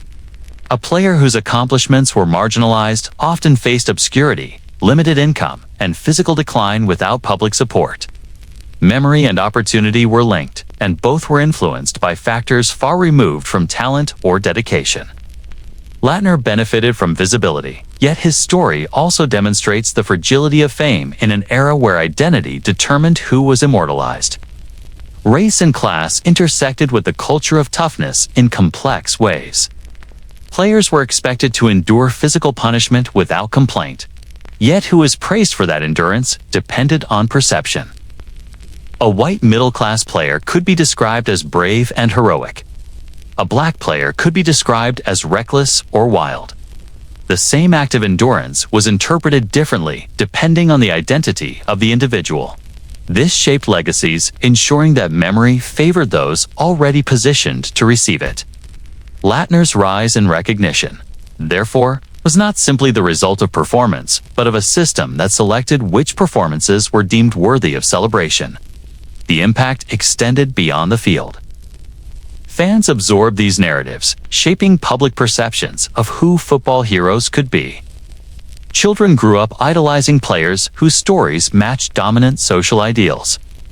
The league cultivated this hierarchy by promoting the players it deemed marketable, reinforcing the intersection of race, class, and remembrance. Even as black players and those from humble backgrounds made extraordinary contributions, their presence in historical memory remained tenuous, often eclipsed by figures like Lattner, who fit the accepted mold of heroism.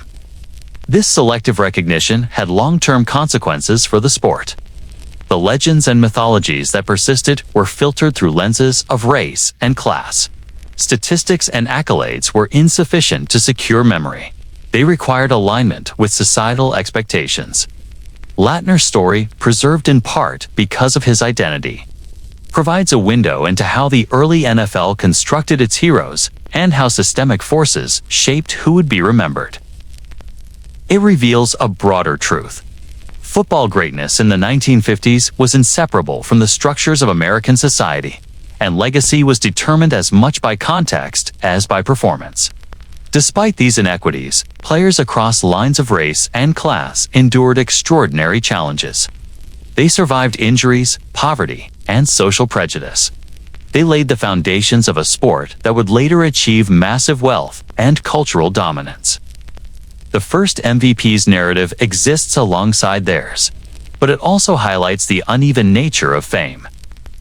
Recognition was contingent, selective, and intertwined with identity. Lattner received it in full measure, and his story reminds us that for many others, the absence of recognition did not reflect a lack of talent or sacrifice, but a society still divided by race and class. In examining his legacy, it is clear that memory is not only a record of achievement, 'tis a reflection of who society chooses to celebrate and whose stories are preserved.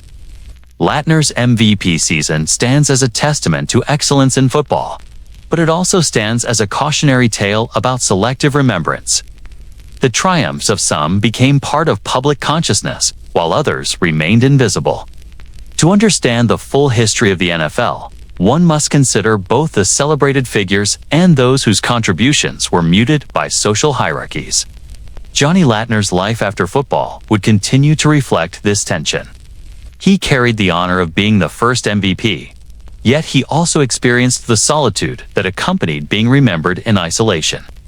Fame granted him a platform, but it did not shield him from the physical, emotional, or economic consequences of his career. The structural forces of race and class that shaped early recognition were part of the environment he navigated, and his story serves as both celebration and reckoning. As the NFL evolved, some of these inequities persisted.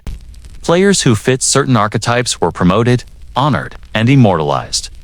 Others continued to struggle for acknowledgement, their achievements existing primarily in the memories of teammates, family, and communities rather than the league's official record. The first MVP's story is inseparable from this context. His recognition was earned and deserved, yet it was also enabled by a system that defined who could rise and who would be forgotten. Understanding race, class, and recognition in the NFL of the 1950s illuminates the broader reality of American sport. Heroes are constructed not simply by achievement, but by the societal lens through which achievement is filtered. Lattner's place in history reflects his excellence, but also the alignment of talent, visibility, and identity. Those whose stories did not fit the preferred narrative faced erasure, despite equal or greater sacrifice. In this way, the first MVP's life is both a triumph and a lens for examining the inequities that shaped the league's earliest years. The patterns established in that era continue to influence football today. Recognition remains intertwined with visibility and cultural resonance, though the league has made strides in promoting equality.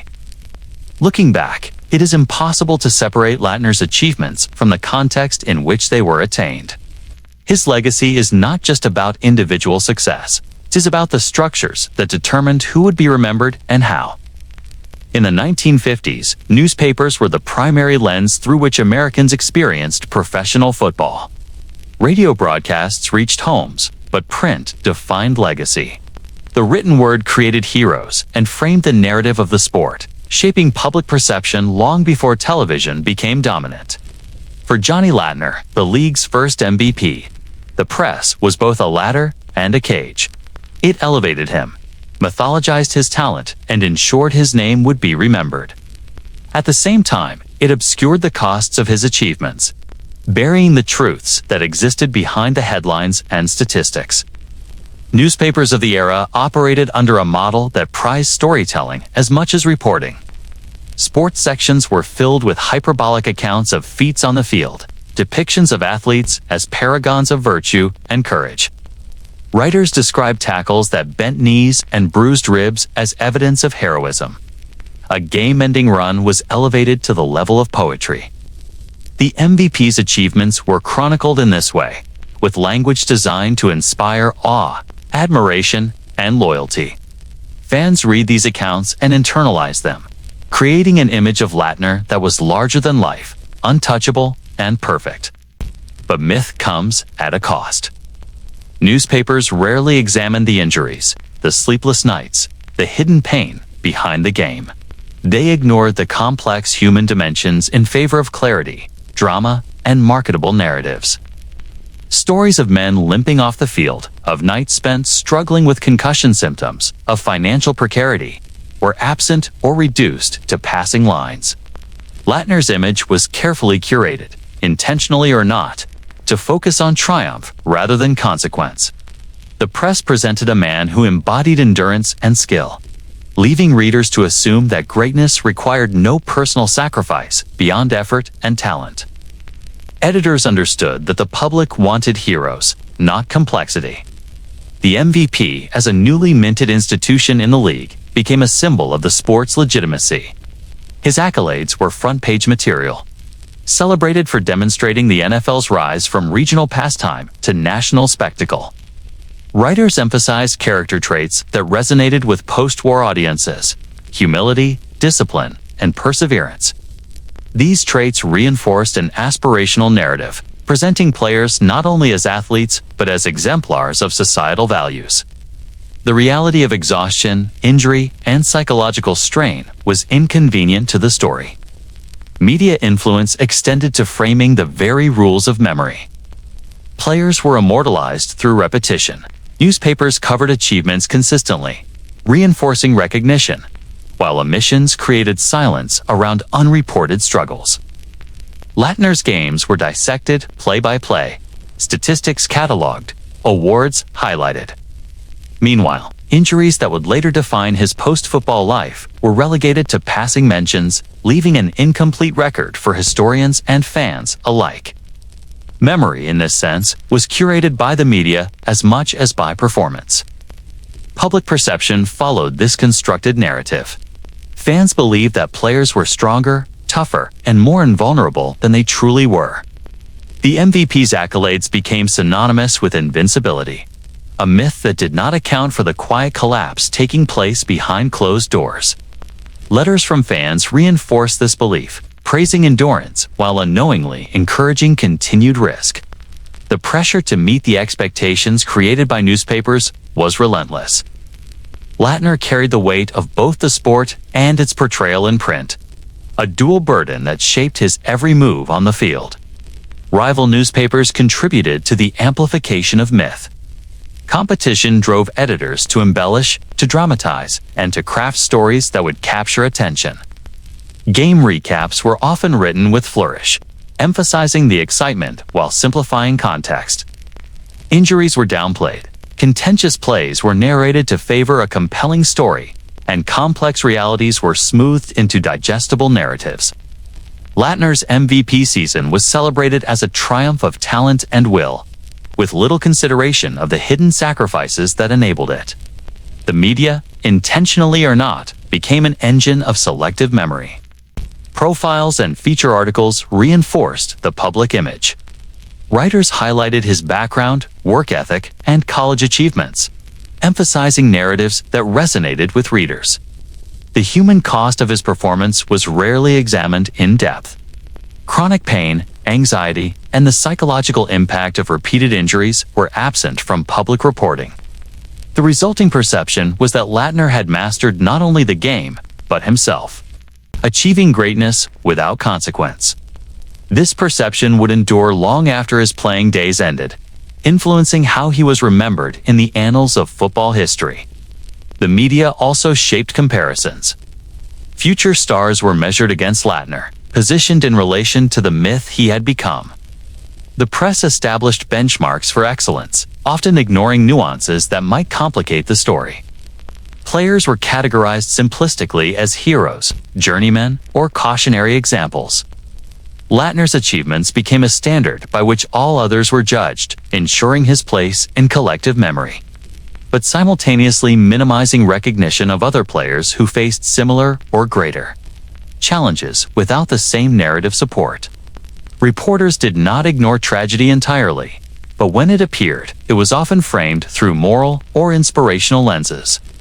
Injuries, setbacks, or declines were narrated as part of a larger heroic arc rather than examined clinically or socially. The first MVP's eventual struggles were occasionally mentioned, but framed as the inevitable price of excellence rather than as evidence of systemic neglect. This approach reinforced the myth of the indestructible athlete, making it more difficult for audiences to understand the reality of the hidden costs of early professional football. Newspapers also contributed to the commodification of identity.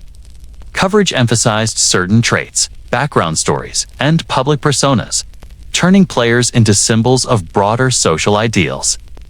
Lattner was portrayed as the ideal young man, representing discipline, talent, and humility. This framing allowed the league to market its stars effectively, while discouraging attention to vulnerabilities. The media's focus on curated identity contributed to the tension between public adoration and private breakdowns, reinforcing the very pressures that shaped Lattner's hidden struggles. The long-term effects of media myth-making were profound. Lattner's story, preserved in print, became the reference point for both fans and historians. It elevated him to legendary status, ensuring his name would remain in the record books. At the same time, the same coverage obscured the broader realities of the early NFL, the lack of player protections, the prevalence of untreated injuries, and the emotional toll of sustained public scrutiny. Mythology became both a protective shield and a source of isolation, separating the player from the truth of his experience.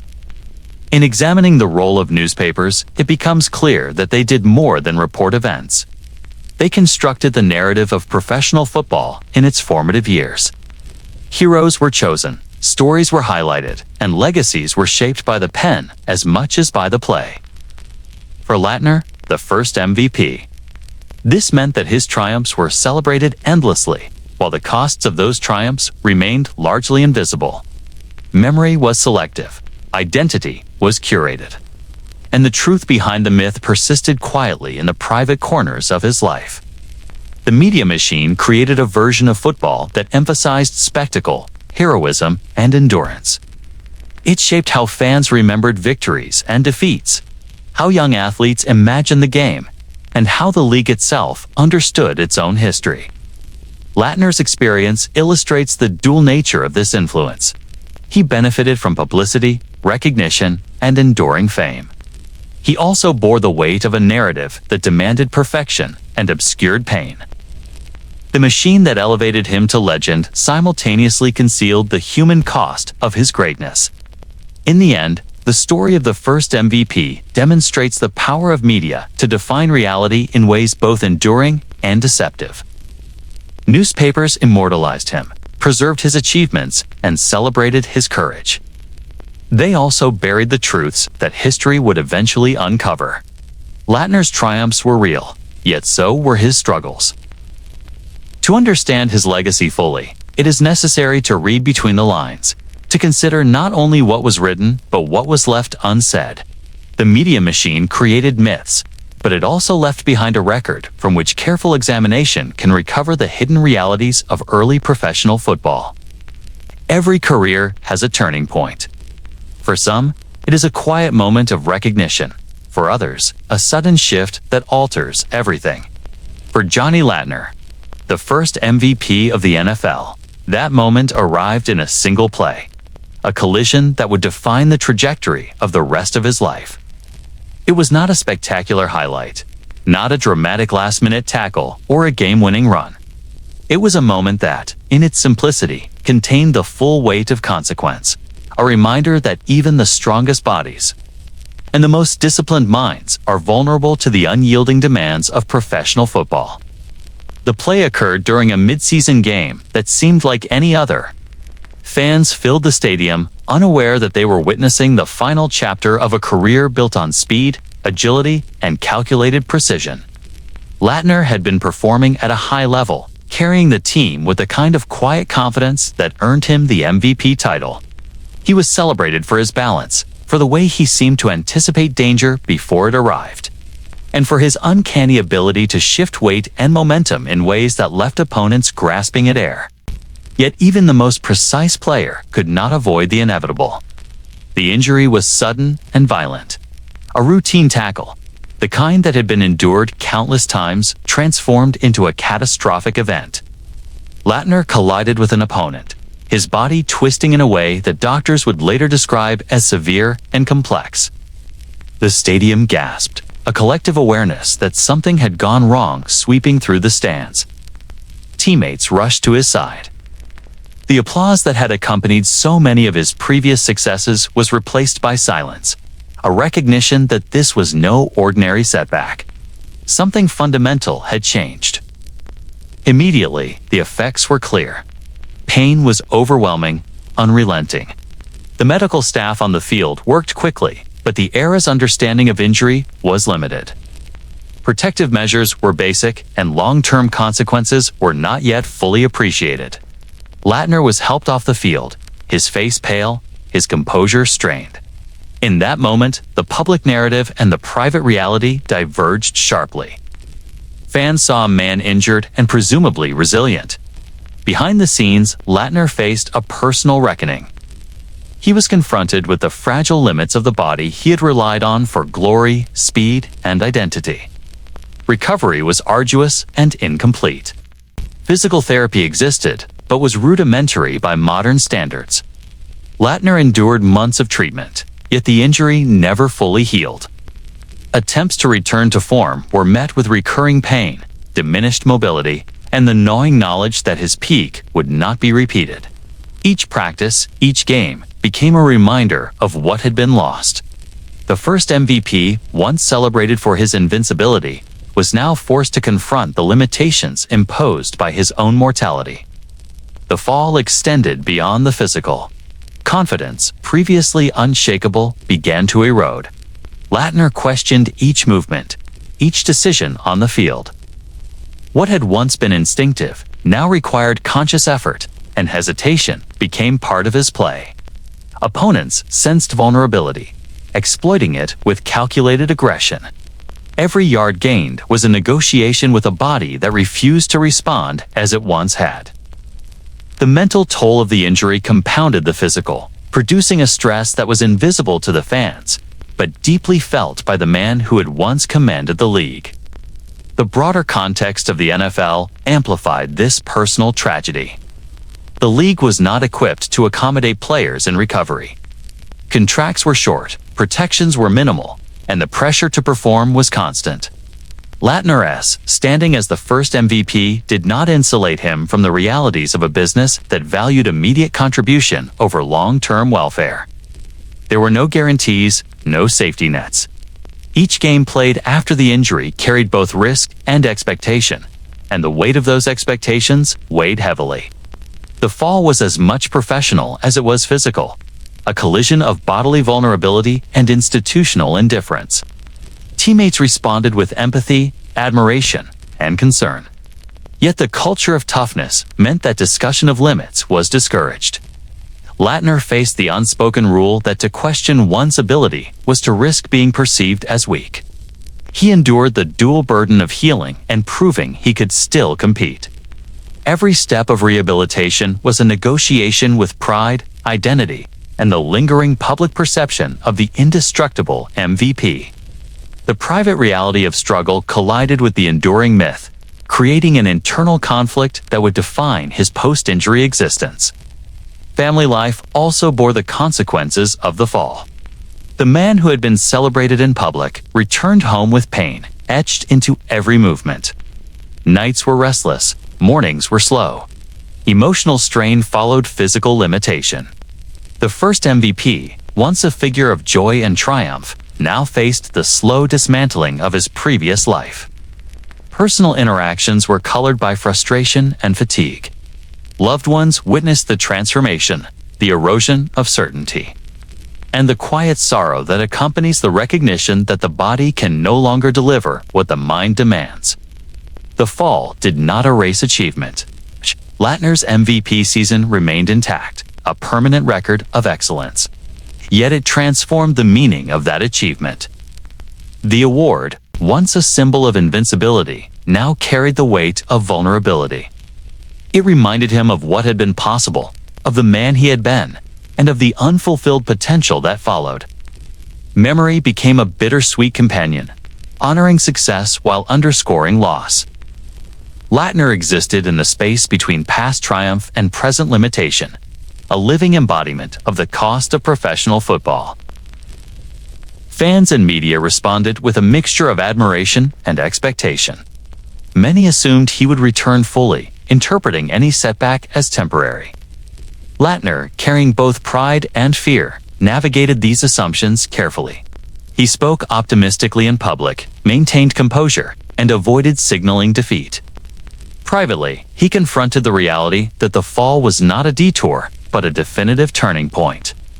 The narrative constructed by the public and press could not reconcile the injury with the myth of the first MVP. Lattner faced the solitude of being simultaneously celebrated and broken. The fall also reshaped his relationship with the sport. The game he had loved, that had offered identity and purpose, now represented limitation, risk, and impermanence. Practices became a test of endurance rather than preparation for success. Games were negotiations with pain. The joy of competition was shadowed by awareness of vulnerability.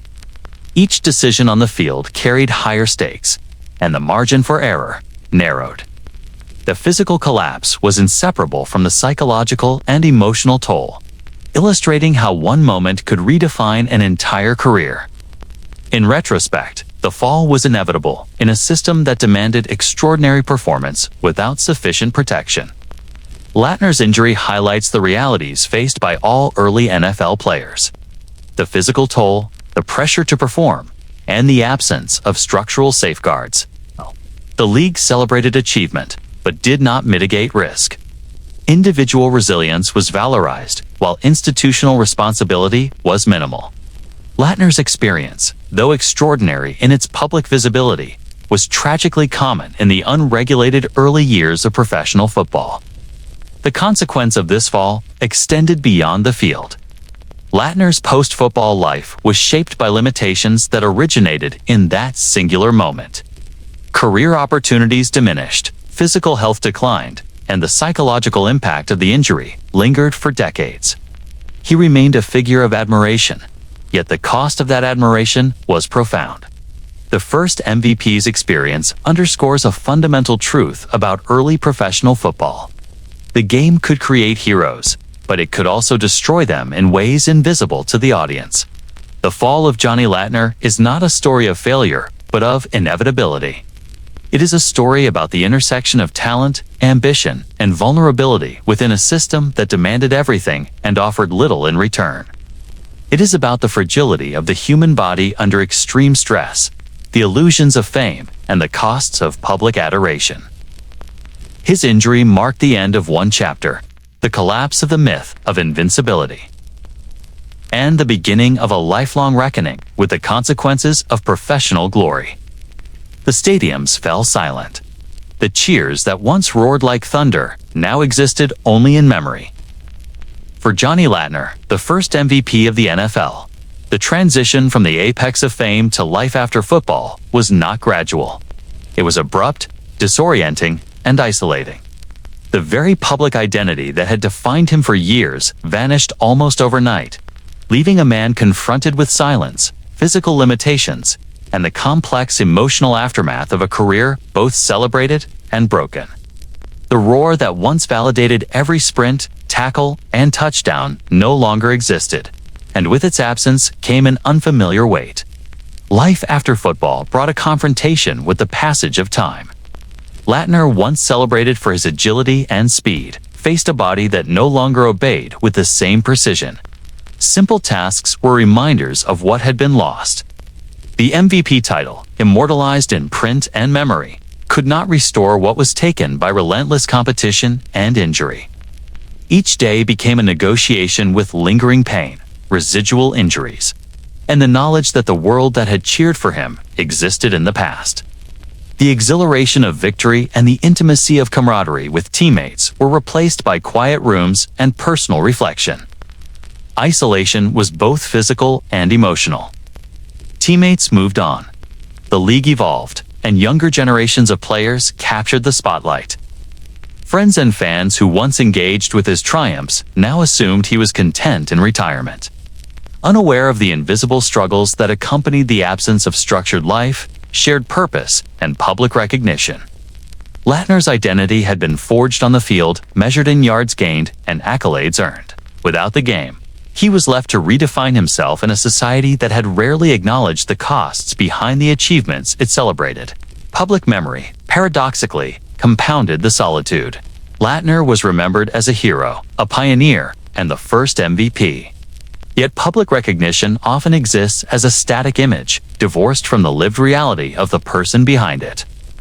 People admired the narrative of success, but were largely unaware of the physical deterioration, the emotional fatigue, and the lingering sense of unfulfilled potential. The legend of the first MVP eclipsed the man, creating a separation between identity and memory, between perception and reality that few could navigate without strain. In the quiet of retirement, reflection became unavoidable. Lattner confronted the decisions that had shaped his life and the environment that had demanded everything from him without guarantee. He considered the seasons defined by intensity, the injuries endured, the personal sacrifices made. The accolades, once the pinnacle of validation, took on a more complicated meaning. They were evidence of greatness, yes, but also markers of cost. Each award carried echoes of pain, each public celebration a reminder of the private toll that had never been acknowledged fully. Financial realities added another layer of complexity. In the early NFL, salaries were modest compared to contemporary standards. Fame did not equate to wealth. Post-career opportunities were inconsistent, often relying on personal connections or luck. Lattner faced the challenge of transitioning to a world where recognition alone could not sustain him. The MVP title opened doors in terms of reputation, yet it did not erase the physical constraints, the health struggles, or the ongoing impact of injuries that now shaped every aspect of daily life. Adaptation was necessary, but never straightforward. The psychological impact of moving from center stage to quiet anonymity was profound. Lattner described in later years a dissonance between public perception and internal reality. Fans recalled the highlight reels, the triumphant plays, the charismatic presence on the field. They did not see the evenings spent in pain, the frustrations of a body no longer responsive, the solitude of contemplating a future untethered from the game. The human cost of early NFL fame was often hidden behind the glamour of recognition, leaving former players to reconcile legacy with lived experience. Social relationships shifted under the weight of change. The camaraderie of the locker room and shared victories faded, replaced by conventional social circles that could not replicate the intensity of professional football life. Friends and family offered support, yet the specificity of Lattner's experiences, expectations, and public scrutiny, it remained difficult to communicate. He navigated a world that celebrated his achievements but struggled to understand the nuanced consequences of those same accomplishments. The first MVP became both an icon and an isolated individual, admired from afar but experienced intimately only by himself. The absence of structure exacerbated the challenge. Football had provided a rhythm, a purpose, and a framework for action. Practices, games, travel, and training consumed the majority of life, providing both challenge and satisfaction. After the roar, that structure vanished.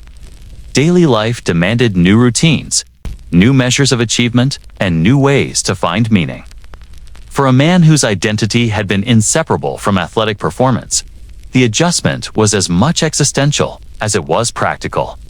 Silence replaced the stadium, routine replaced competition, and the body demanded new negotiation strategies as old capabilities eroded. Physical health remained a persistent concern. The injuries sustained during his career did not vanish with retirement. Chronic pain, reduced mobility, and occasional flare-ups required constant management. Lattner understood that these consequences were lifelong and that the accolades of youth not shield him from the impact of years spent in a violent and unforgiving sport. Each step, each movement, became a reminder of both achievement and sacrifice. The body and the mind were inseparably tied to the history of performance, yet the public narrative emphasized triumph over cost. Memory played a dual role. It was both comfort and burden. Lattner could revisit moments of triumph, relive the energy of the crowd, remember the thrill of being the first MVP. Yet those same memories reminded him of the speed no longer available. The athleticism diminished, the certainty of invincibility forever gone.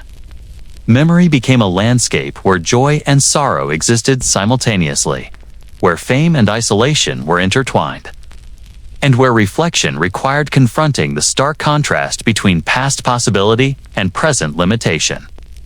Despite the challenges, Lattner sought purpose in ways beyond football. Community engagement, mentorship, and personal relationships became avenues for meaning. Yet the shadow of his past achievements and the absence of the roar complicated these efforts. He was defined publicly by a peak performance and privately by the realities of life after that peak. Balancing these identities required constant negotiation, the reconciliation of legend with lived experience, and the endurance to exist in both simultaneously.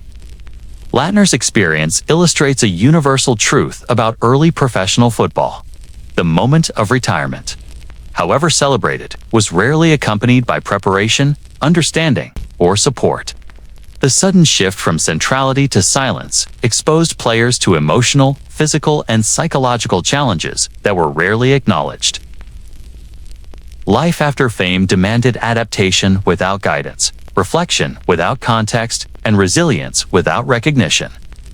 The isolation experienced by Lattner was emblematic of the broader cohort of early NFL players whose legacies were celebrated, but whose post-career realities were often ignored. In the end, the absence of the roar was both literal and symbolic. Stadiums grew quiet, fans moved on, and the public turned attention to new heroes.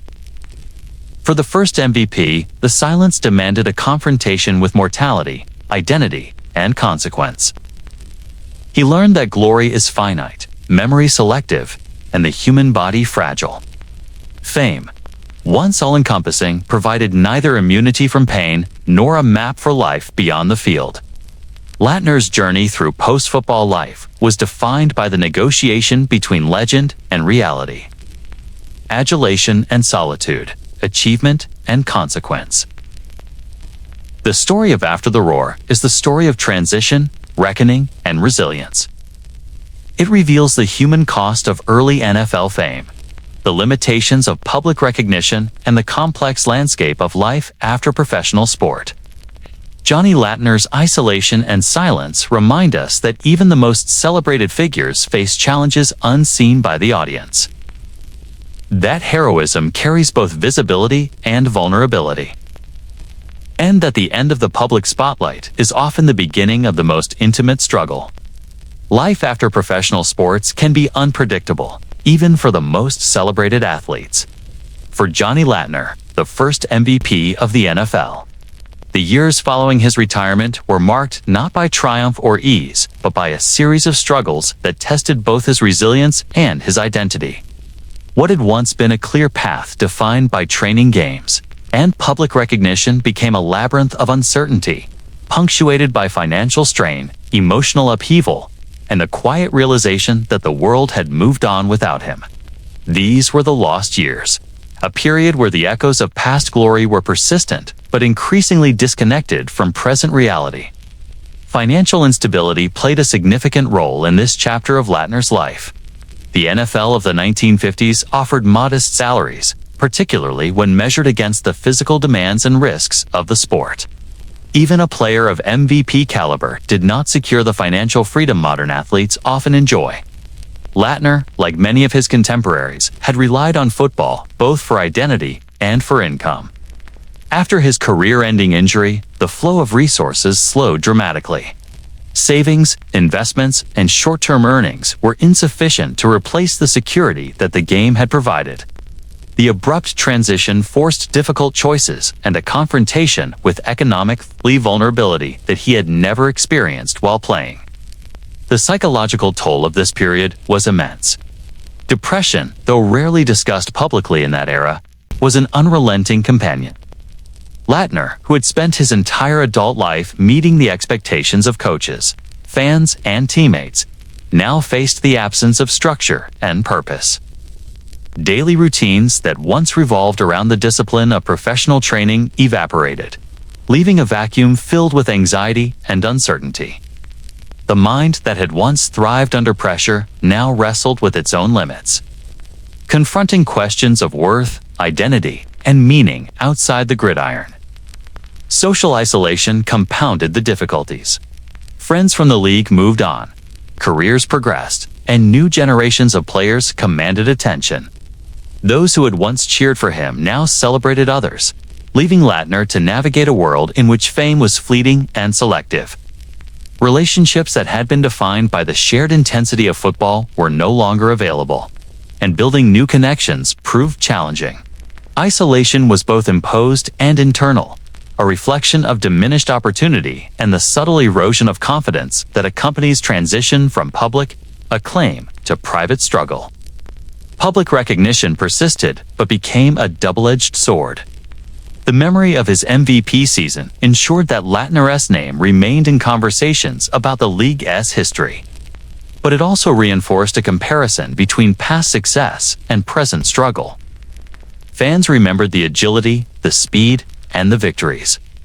They did not witness the ongoing physical pain, the psychological strain, or the financial precariousness. Lattner existed in a space where legacy was revered, but lived reality was disregarded. The contrast created both pressure and a sense of displacement, a feeling that he was living in someone else's memory rather than in his own life. Attempts at reinvention were fraught with obstacles. Post-career employment opportunities were limited, often shaped by the skills or reputation developed outside football. Lattner explored several paths, including coaching, business ventures, and public appearances. None provided the stability or fulfillment he had experienced on the field. Repeated setbacks tested both determination and self-concept. The lost years were defined not only by the absence of professional engagement, but by the ongoing negotiation between aspiration and limitation. A struggle to find purpose in a world that no longer recognized him as it once had. Health issues were also persistent and complicated the situation. The injuries sustained during his career did not simply disappear.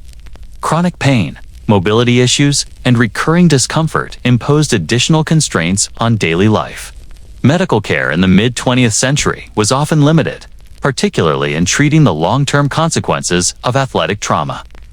Lattner faced both the physical reality of deterioration and the psychological burden of knowing that the body he had relied on for excellence was no longer dependable.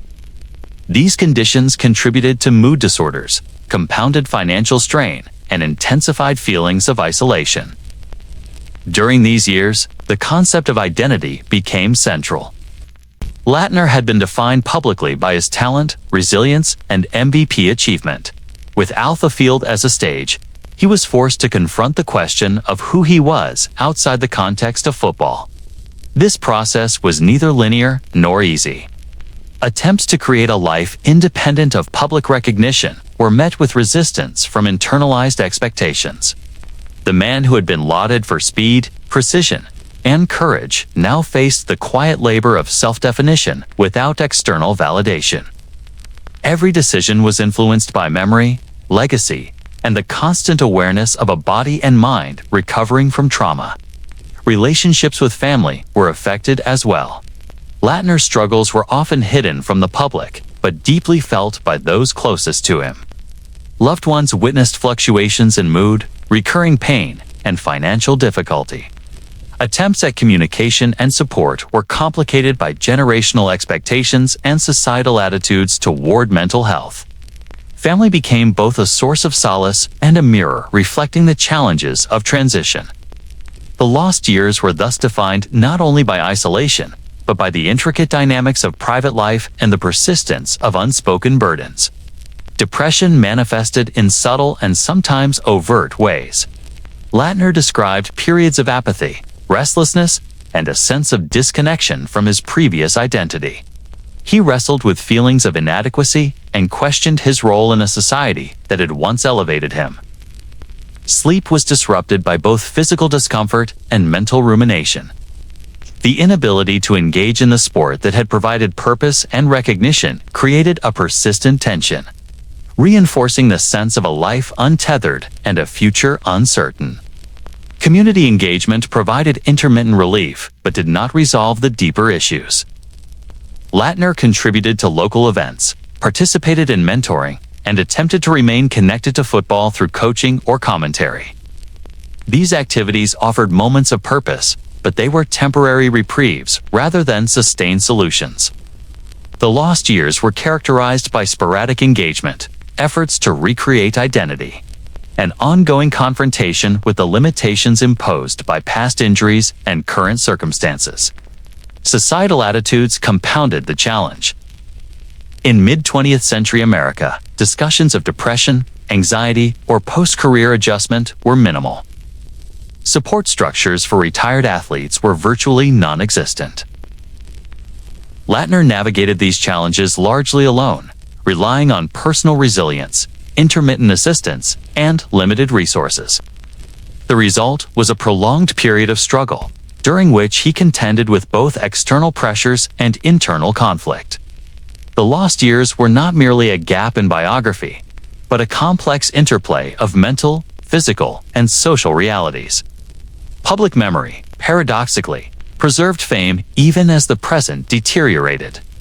Lattner's achievements were celebrated in retrospectives, league histories, and occasional media features, yet these affirmations of legacy could not mitigate the lived experience of struggle.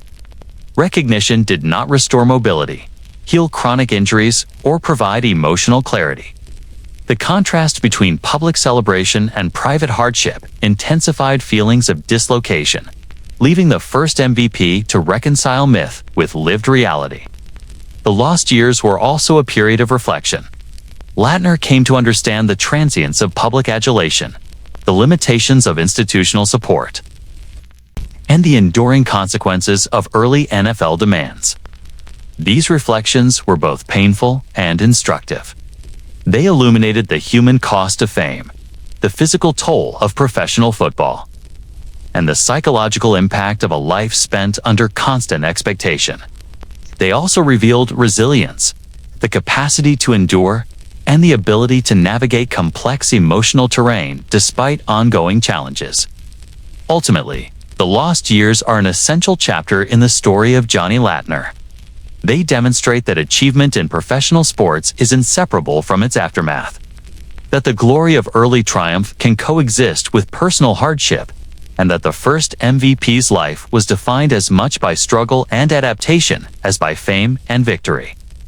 The lost years serve as a reminder that behind every celebrated name lies a human experience marked by complexity, sacrifice, and endurance. In the history of professional football, few stories illustrate the intersection of talent, ambition, and human vulnerability as clearly as that of Johnny Lattner. The first MVP of the NFL. His rise to prominence was meteoric, his achievement historic, yet the personal cost of that success was immense. What he endured physically, mentally, and emotionally became a blueprint for understanding the consequences of early professional football, a template that the league would only slowly begin to acknowledge decades later. Lattner's pain was not isolated. It reflected the experiences of many players who competed at the highest level without the protections, medical understanding, or support systems that are taken for granted today. The physical toll was immediate and relentless. Lattner's career was defined by his speed, agility, and ability to absorb contact while maintaining performance. Each practice, each game, required a body pushed to its limits. Injuries were inevitable. Yet at the time, they were often treated as inconveniences to be endured rather than serious medical issues. Lattner learned to play through pain, to mask discomfort, and to continue performing even when his body demanded rest. This approach was celebrated as toughness, yet it came at the cost of long-term health. The injury that ended his career was the culmination of years of cumulative trauma. It's a stark example of how physical sacrifice was inextricable from professional achievement. Mental strain accompanied the physical challenges. Lattner, like many early NFL stars, was expected to meet the highest standards without the resources of contemporary sports psychology or counseling. Pressure to perform, public expectation, and the constant scrutiny of teammates, coaches, and fans created an environment in which internal struggles were often hidden. Depression, anxiety, and stress were common, yet rarely acknowledged. Lattner's post-career difficulties highlighted the mental cost of early football, showing how the demands of greatness extended far beyond the field. The league had no infrastructure to address these issues, and players bore the burden largely alone. The blueprint of pain extended to medical understanding and treatment. In the 1950s, sports medicine was in its infancy. Treatments were rudimentary, recovery protocols were inconsistent, and long-term consequences of repeated trauma were poorly understood. Lattner's injuries were assessed and treated with the best practices of the time, yet those practices were limited. The lack of knowledge about cumulative trauma meant that players often returned to the field too soon, exacerbating injuries and increasing the likelihood of chronic conditions. Lattner's experience revealed the need for systemic change in player care, a lesson that the league would take decades to internalize. Financial implications were another dimension of cost. The NFL did not offer substantial salaries, nor were there retirement plans or guaranteed contracts. Lattner, despite his MVP status, faced economic vulnerability after his career ended. The financial pressures compounded physical and emotional stress, creating a situation in which survival and adaptation became primary concerns. Players were forced to navigate life after football without guidance, savings, or support. Lattner's trajectory became emblematic of the broader cohort of early NFL athletes who achieved greatness without the financial safety net necessary to sustain post-career life.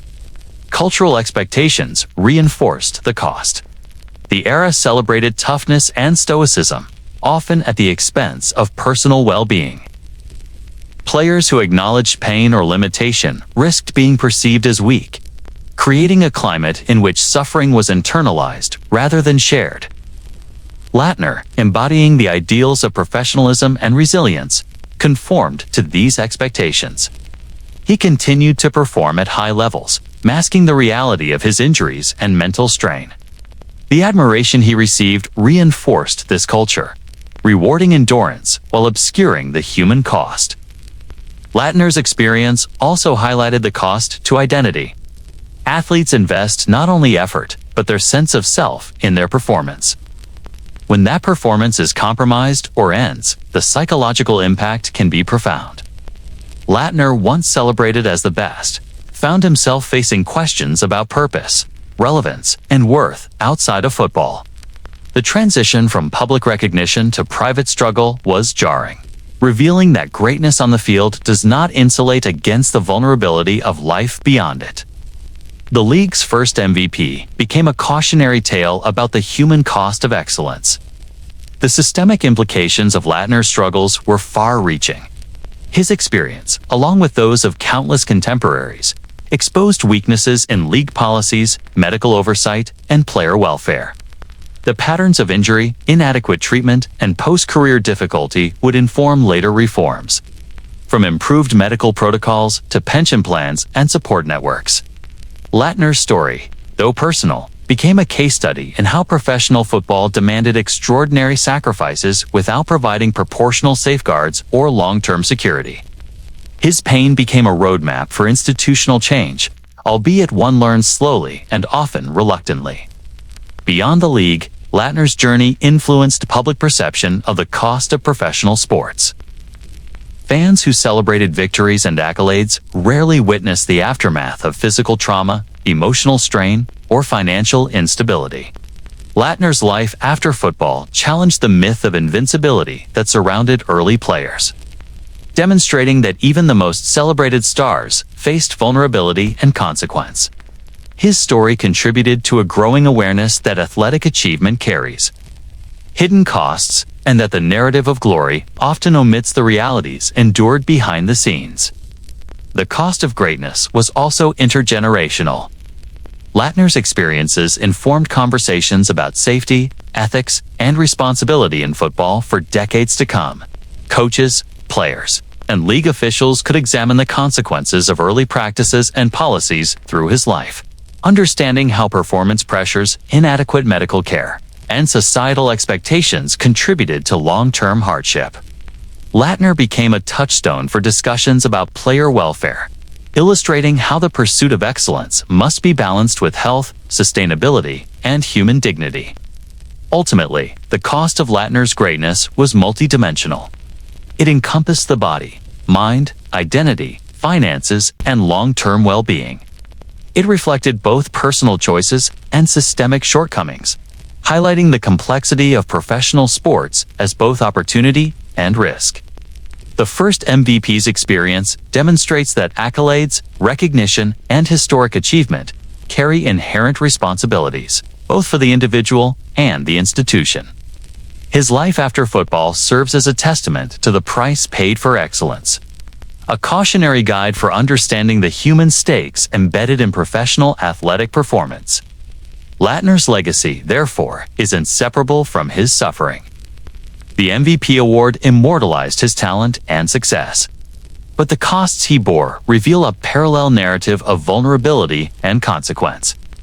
These experiences shape the evolution of the league, the treatment of players, and the collective understanding of what it truly means to compete at the highest level.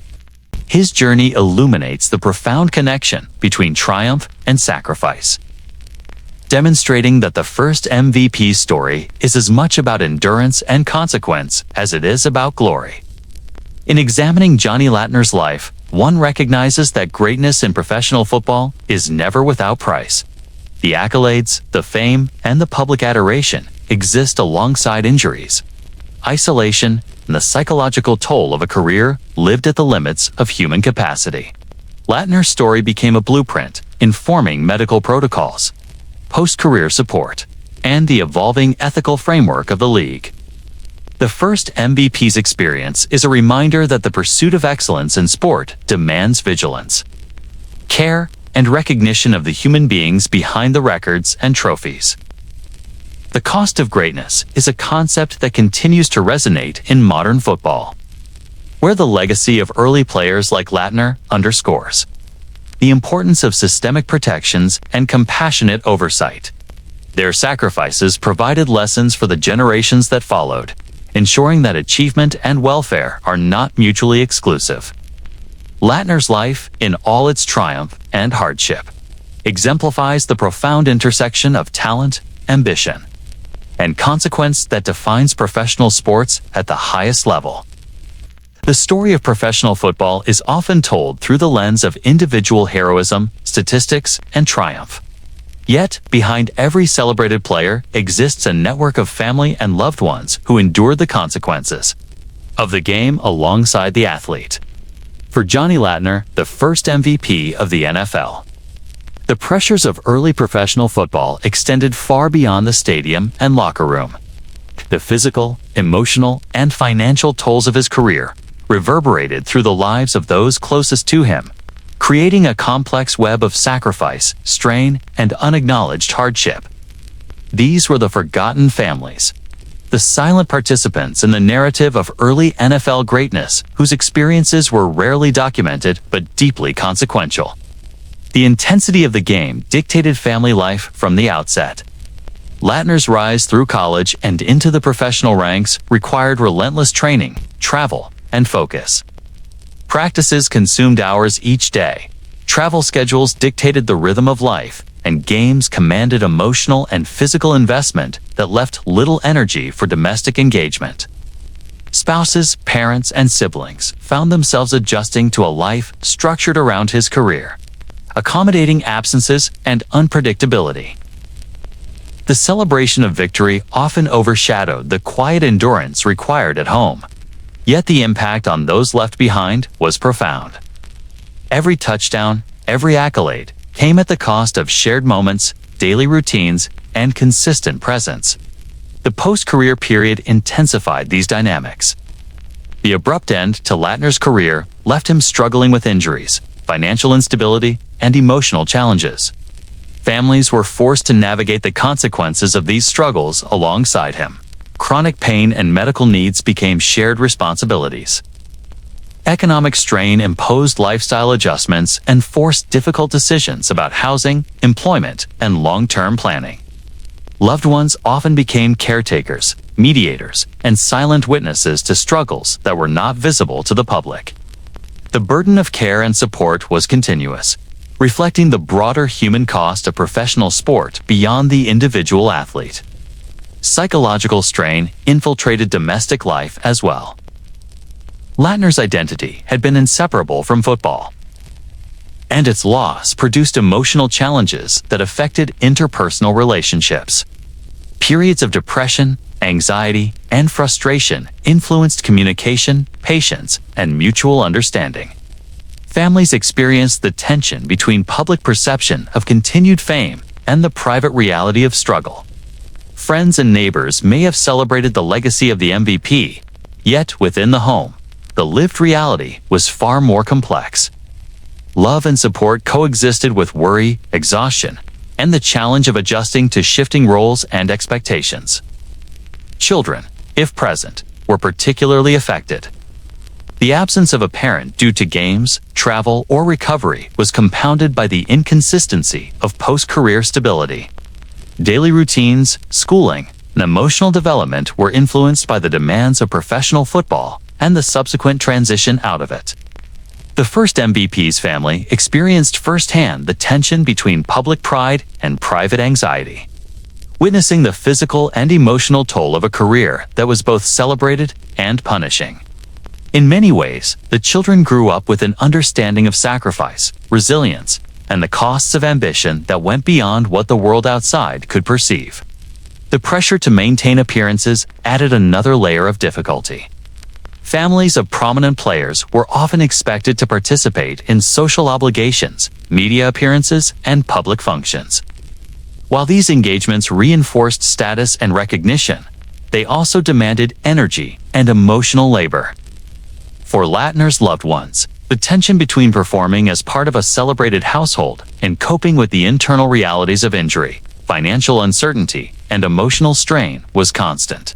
The very notion of fame was double-edged, providing prestige while amplifying stress and the need for composure.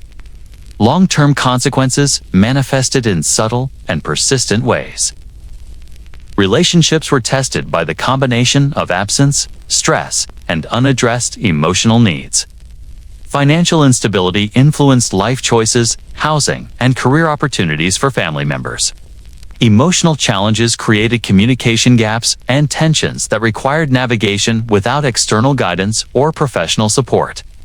The family, often viewed externally as a stable support system for the MVP, bore burdens that were largely invisible to fans, media, and the broader public. The cost of athletic achievement extended into domestic spaces, influencing the trajectory of lives beyond the player himself. The societal understanding of these impacts was minimal. In mid-century America, the notion of supporting families through the challenges of professional sport was not widely considered. League policies rarely accounted for post-career needs, medical consequences, or emotional support. Families were left to manage independently, developing resilience, strategies, and coping mechanisms that were largely unacknowledged. Lattner's experience demonstrates that the legacy of early NFL stars is intertwined with the often overlooked experiences of their families, whose contributions and sacrifices were integral to the players' achievements yet remained largely invisible. Public narratives frequently emphasized individual heroism, isolating the athlete's experience from the broader context of family and community. For Lattner, this meant that his MVP status, media coverage, and public recognition rarely included acknowledgement of the people who shared in the challenges.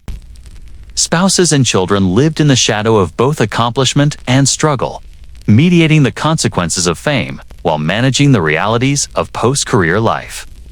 The disjunction between public adulation and private difficulty amplified the emotional complexity of the period, leaving families negotiating multiple layers of expectation, loss, and adjustment.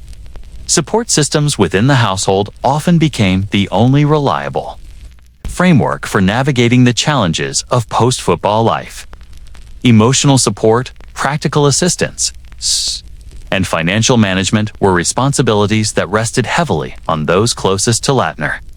They provided stability amid uncertainty, care amid chronic injury, and guidance amid emotional turbulence. The experience demonstrated that the cost of greatness extends beyond the individual, requiring recognition of the interconnected lives that form the foundation of achievement. Families were both beneficiaries and sufferers of the MVP's legacy, their stories integral to the broader narrative of early professional football. Over time, these experiences left enduring marks. Relationships that survived the pressures of professional life and its aftermath required negotiation, understanding, and adaptation. Those that faltered reveal the profound stressors imposed by careers in high-risk, high-demand athletic environments. Lattner's family experienced both dimensions, illustrating the resilience required to navigate the consequences of early NFL fame and the complex interplay between public achievement and private reality. The hidden history of families is inseparable from the history of the league itself. In reflecting on the first MVP's journey, the significance of family becomes evident.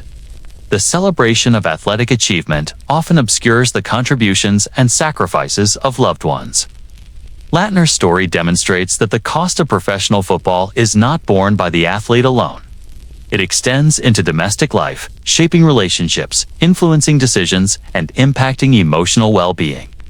Families exist as both stabilizing forces and witnesses to struggle, providing context and continuity in a narrative dominated by performance and public perception. Ultimately, the forgotten families illuminate a critical dimension of professional sport. While accolades, trophies, and media coverage preserve the memory of achievement, the human consequences are distributed across personal networks, lived daily in ways that escape public awareness. Lattner's post-career experiences remind us that greatness carries responsibilities not only to oneself, but to those who share in the life of the athlete. The story of early NFL fame is incomplete without acknowledgement of these silent participants whose endurance, love, and sacrifice underpinned the public narrative of triumph. The chapter of Forgotten Families is a testament to resilience, loyalty, and the hidden costs of professional football. It demonstrates that the narrative of glory cannot be fully understood without considering the relational, emotional, and practical implications for those left behind. Johnny Lattner's journey, in its successes and struggles, is inseparable from the experiences of his family, whose lives were shaped by his talent, ambition, and the profound consequences of early NFL stardom. Their story, largely unseen, is a crucial part of understanding the full human cost of the game. The NFL of the 1950s was a world of paradoxes.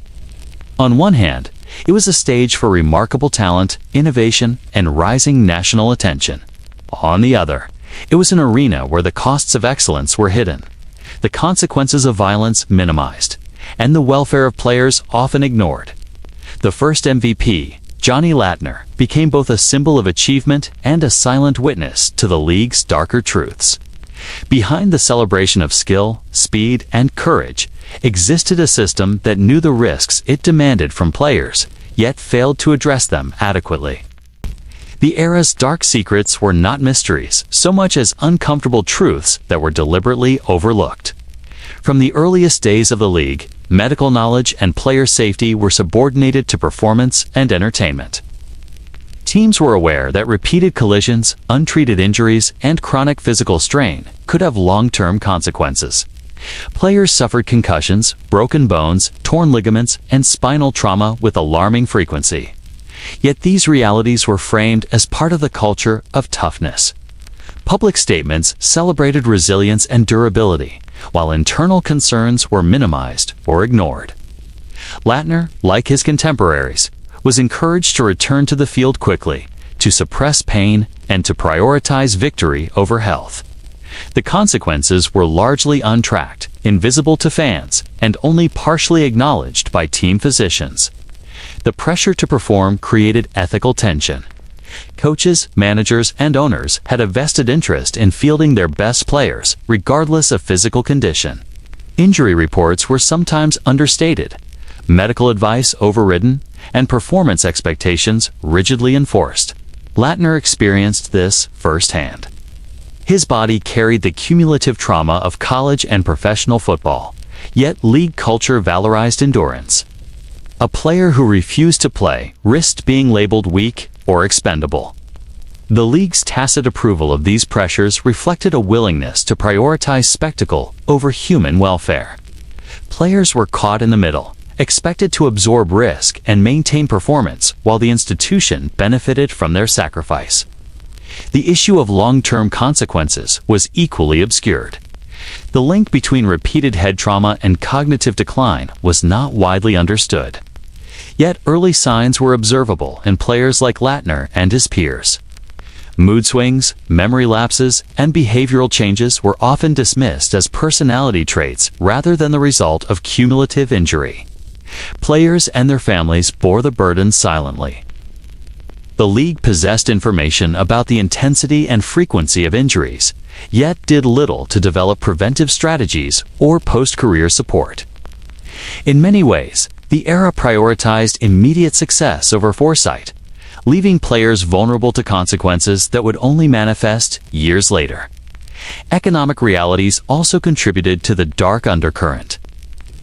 Salaries were modest, and pensions or guarantees were virtually non-existent. Teams knew that players could not afford to step away voluntarily without risking financial instability. This knowledge created a form of coercion. The league could demand endurance because it understood that players had limited alternatives. Lattner's post-career financial struggles exemplified this dynamic. The system relied on the athlete's willingness to absorb risk without sufficient compensation or safety nets, effectively exploiting devotion and ambition while ignoring long-term impact. Racial and social dynamics further complicated these truths. Integration was incomplete, and biases influenced which players were protected, promoted, or exposed to risk. Decisions about who played, who rested, and who received medical attention were often informed by unspoken social hierarchies. While Lattner was a white athlete in a league that was slowly integrating, many of his black contemporaries experienced even greater pressures, discrimination, and exposure to risk. The league was aware of these inequities, yet rarely intervened, allowing systemic biases to shape who flourished and who suffered in silence. The media played a critical role in perpetuating the secrets. Coverage emphasized heroism, endurance, and victory while minimizing the evidence of harm. Headlines celebrated the first MVP, his exploits, and his contributions to team success. Yet chronic pain, mental health struggles, and long-term consequences were rarely part of the story. The narratives reinforced a mythology of invincibility, which in turn pressured players to conform to the image. Lattner understood the discrepancy between public perception and private reality. He knew the toll of the game intimately, yet the league, fans, and media were either unaware or unwilling to confront the consequences directly. Player consent was an illusion. Athletes were expected to participate in rigorous schedules, accept physical risk, and suppress pain without comprehensive understanding of the long-term implications. The information asymmetry between the league, medical staff, and players meant that decisions about participation were often made under incomplete or misleading knowledge. Lattner's decisions to continue playing were informed by ambition and loyalty, but constrained by systemic ignorance or omission. The dark secrets of the era were as much about structural inequities in knowledge and power as they were about individual choices. The consequences of these omissions became clearer over time. Retired players faced chronic injuries, cognitive decline, and emotional challenges that the league was ill-prepared to address. Lattner's life after football illustrated the disconnect between the narrative of success and the lived reality of the first MVP. Physical ailments, limited mobility, financial pressures, complicated daily life, and psychological stress created isolation. These realities existed alongside his celebrated legacy, highlighting the disparity between public recognition and private cost. The league's awareness of these patterns underscores the ethical complexities of professional football in the mid-20th century. The culture of silence reinforced the perpetuation of risk. Players were discouraged from voicing concerns about injuries or mental strain, fearing repercussions for career opportunities. Team physicians were sometimes compelled to prioritize immediate game readiness over long-term health. Coaches and executives relied on a system in which suffering was normalized. Information was incomplete, and oversight was inconsistent. Lattner's experiences reveal how this culture affected both individual and collective welfare, demonstrating that the league's dark secrets were systemic rather than anecdotal. The legacy of the era extends beyond individual cases. Lessons learned from the first MVP and his contemporaries informed subsequent reforms in player safety, medical protocols, and post-career support.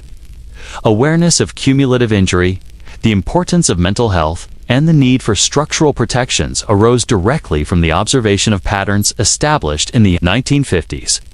Lattner's life, both on and off the field, provided a model for understanding the ethical and practical responsibilities of the league toward its athletes. His experience demonstrates that recognition and reward cannot be fully separated from accountability and care. Ultimately, the era's dark secrets are inseparable from the story of early professional football. The first MVP's rise and fall illustrate a system that prized spectacle, performance, and heroism, while minimizing the realities of human cost. Knowledge existed within the league, but mechanisms for action were insufficient.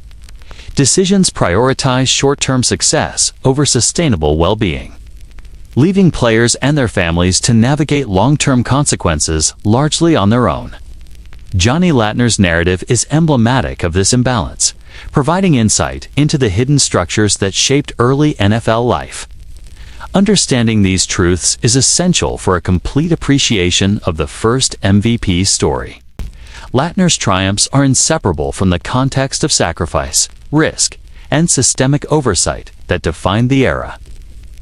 The dark secrets of the 1950s NFL illuminate the complexity of professional sports, revealing the interplay between achievement, responsibility, and human consequence.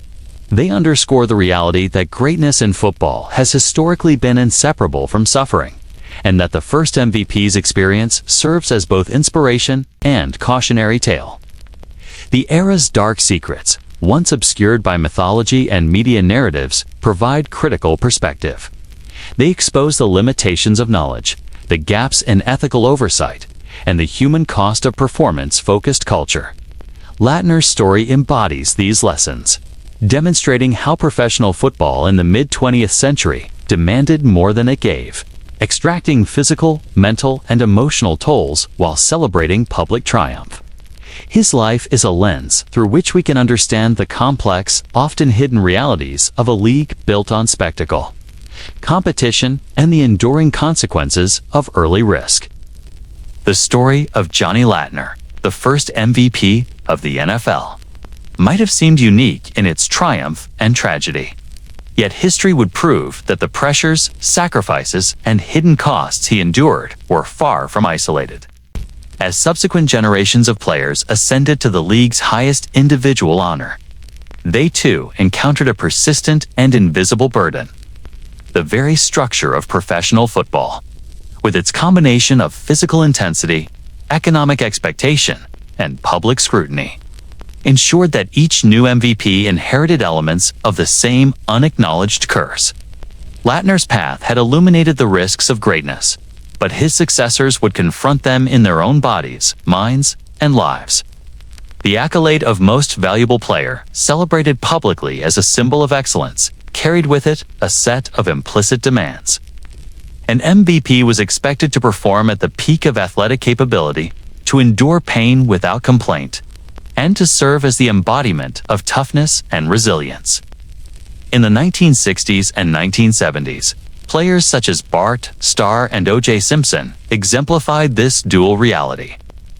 They were lauded for extraordinary skill, their names etched in record books and media coverage. Yet the physical consequences of their dedication were often invisible. Concussions, chronic injuries, and overuse conditions were treated as incidental, part of the cultural expectation that excellence required sacrifice. The pattern Lattner had endured continued, replicated across eras in subtle but devastating ways. Medical oversight remained limited, even as the game grew faster, stronger, and more physically punishing. Players were frequently expected to return from injuries sooner than safe, and the culture of silence around pain persisted.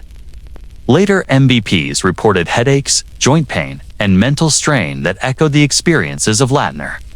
In many cases, these injuries were underreported or misunderstood. The league's recognition of cumulative trauma was slow, and systemic changes often lagged behind the reality of player experience. Lattner's early struggle thus became a cautionary tale, though one that few were formally prepared to heed. The economic dimension of the curse was similarly persistent. While salaries increased over time, contracts remained structured in ways that reinforced pressure to perform despite risk. Performance bonuses, endorsements, and media expectations created incentives for players to prioritize short-term achievement over long-term well-being. Later MVPs faced the challenge of balancing financial opportunity with physical preservation, often pushing beyond safe limits. The invisible curse that accompanied the award was not a single injury or misfortune, but a continuous demand to meet societal, institutional, and self-imposed expectations. Regardless of cost, public scrutiny magnified the psychological toll. Media coverage of MVPs celebrated brilliance while scrutinizing failure, amplifying pressure to sustain peak performance. Success became a double-edged sword.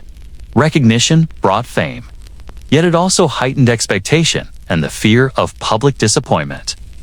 Players such as Terry Bradshaw and Peyton Manning, while operating in a more modern context, experienced echoes of Lattner's isolation. The celebration of skill masked the private challenges of maintaining health, mental focus, and personal equilibrium under relentless observation. The curse of visibility, in conjunction with the physical demands of football, created a persistent and invisible burden for those honored as the league's best. The culture of stoicism persisted across generations. Lattner had internalized the expectation to endure and suppress hardship, and the league reinforced this for his successors. MVs were expected to demonstrate leadership, inspire teammates, and embody resilience both on and off the field. This combination of performance, responsibility, and image management reinforced the invisible cost of achievement. Players internalized the tension between public persona and private vulnerability, navigating careers in which recognition coexisted with unacknowledged physical and emotional strain. Injury patterns among later MVPs illustrate the replication of Lattner's experience. Quarterbacks, running backs, and receivers, like their predecessor, faced repeated trauma, chronic joint problems, and the long-term effects of repeated collisions. Concussions, once dismissed as momentary discomfort, began to accumulate consequences that would later be recognized as part of a broader health crisis. The invisible curse was evident in the number of players whose post-career lives were defined by mobility issues, cognitive impairment, and mental health challenges. Lattner's early story was no anomaly but a precedent for understanding these patterns. Off-field pressures reinforced the curse. Endorsements, media appearances, and public obligations created a constant demand for energy and attention. The MVP title required not only performance on the field, but the maintenance of image and accessibility off it. Later, players inherited this expectation, and the combination of physical, psychological, and social pressures compounded the invisible cost of greatness.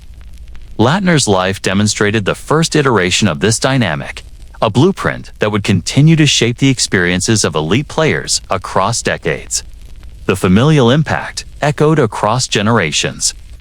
The wives, children, and relatives of later MVPs experienced similar challenges to those endured by Lattner's family.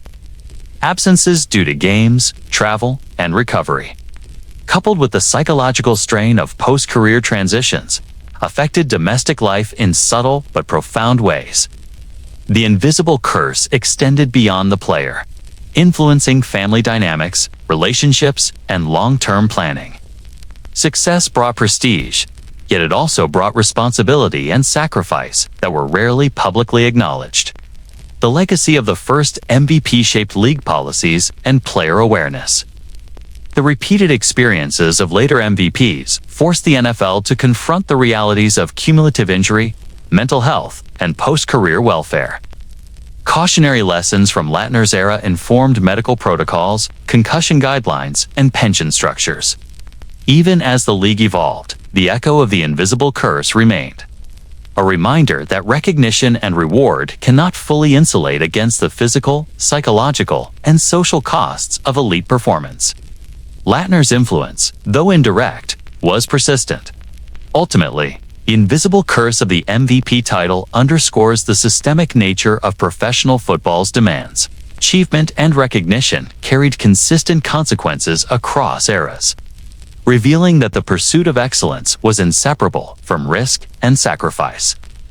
Johnny Lattner's pioneering journey demonstrated the human toll of early professional football, and his successors, despite advances in medicine, policy, and public awareness, faced variations of the same challenges. The MVP award became a symbol not only of athletic mastery, but of the ongoing balance between glory and vulnerability, triumph and consequence, visibility and isolation. The Imitators, in following Lattner's footsteps, inherited a complex inheritance. Their lives reflected both privilege and burden, celebrating accomplishment while navigating an invisible landscape of sacrifice. Physical strain, psychological tension, familial challenges, and public expectation remained constants, replicated across generations. Lattner's story serves as the origin point of this ongoing narrative, illustrating how the highest honors in professional football, while deserved and celebrated, were never without enduring cost. By examining the trajectory of MVPs after Lattner, becomes clear that the invisible curse is less a matter of chance and more a structural consequence of professional football. The combination of physical intensity, economic pressure, cultural expectation, and public scrutiny created conditions in which each new generation of elite players confronted risks and challenges that mirrored those of the first MVP. Lattner's experience remains a critical lens through which to understand the enduring pressures of the title and the resilience, vulnerability, and sacrifice inherent in professional football. The narrative of Johnny Lattner and the early NFL is inseparable from the evolution of medical understanding. For decades, players suffered injuries that were poorly understood, misdiagnosed, or entirely ignored. The cumulative trauma of repeated collisions, concussions, and physical strain went largely unexamined, both by the league and by the medical community. Lattner's post-career struggles reflected a reality that would not be fully acknowledged until decades later, when doctors and scientists began to systematically study chronic traumatic encephalopathy, ORCTE, and its devastating effects on professional athletes. In the 1950s, the medical framework for understanding brain injury was rudimentary. Symptoms of concussions, including confusion, mood swings, memory loss, and cognitive decline, were frequently dismissed as temporary or minor. Players were told to shake it off, to return to the game, and to endure. Lattner himself experienced symptoms consistent with repeated head trauma, yet had little access to informed evaluation or treatment. The culture of toughness and the imperative to maintain peak performance meant that asking questions about long-term health was not only discouraged, but often culturally inconceivable.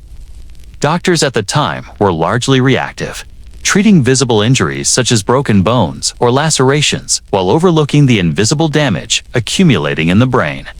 As professional football intensified in speed, size, and force, the consequences of repeated collisions became more apparent. Yet the systemic response lagged behind reality. Players from Lattner's era were entering retirement with unacknowledged cognitive challenges. Mood swings, depression, irritability, and early signs of dementia were often attributed to personality or lifestyle rather than injury. Families observed these changes, navigating the confusion and emotional impact in private, while the league and medical institutions offered little guidance. The first MVP's life serves as a case study in the intersection of athletic excellence, physical risk, and delayed scientific recognition. It was not until decades later that researchers began to identify patterns connecting repeated head trauma to long-term neurological disease. The work of Dr. Bennett Omalu in the early 2000s marked a turning point in public and medical understanding. Studying the brains of former players, Omalu identified pathological changes that explained the cognitive and behavioral symptoms observed in retired athletes. CTE became the framework through which the hidden consequences of earlier decades, including Lattner's, could be understood. Suddenly, the struggles that had been dismissed or ignored gained scientific validation, and the silent suffering of generations of players was finally documented. Despite this breakthrough, resistance and denial persisted. The NFL initially challenged research findings, questioning methodology, significance, and applicability. For decades, the league maintained a stance that minimized the connection between professional play and long-term neurological damage.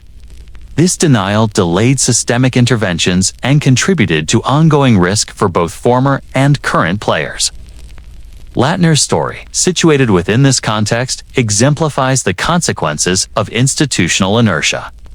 Players suffered for decades while knowledge existed but was either unrecognized or deliberately questioned. The science itself evolved gradually. Early research was constrained by sample size, methodology, and limited access to post-mortem brain tissue. Over time, the accumulation of evidence confirmed the link between repeated concussions and progressive neurodegeneration. Symptoms identified in former players, including cognitive impairment, depression, and behavioral changes, corresponded with pathological findings in brain tissue. Lattner's experiences, retrospectively interpreted, align with these clinical patterns. His difficulties with memory, mood regulation, and post-career adaptation can now be contextualized within the emerging understanding of CTE, highlighting the invisible toll of professional football in the mid-20th century. The delayed recognition of these consequences had profound implications. Players like Lattner were denied preventive care, informed decision-making, and targeted interventions. families were left to navigate the confusion of post-career health challenges without guidance. The league had structural knowledge of injury risk, but lacked policies to protect players. Medical institutions operated within prevailing cultural assumptions about masculinity, endurance, and the normalcy of pain in sport. This convergence of ignorance, denial, and systemic inertia defined the lived reality of athletes during and after their careers. As research progressed, a new narrative emerged. CTE studies illuminated the mechanisms by which repeated trauma caused neuronal degeneration, tau protein accumulation, and long-term cognitive impairment. Historical players, once anonymous in their suffering, became central to understanding the origins of the disease. Retrospective analysis of Lattner and his contemporaries provided evidence of the chronicity and severity of injury sustained in the early NFL. The acknowledgement of these patterns reframed discussions of legacy, heroism, and the ethical responsibility of leagues and medical practitioners.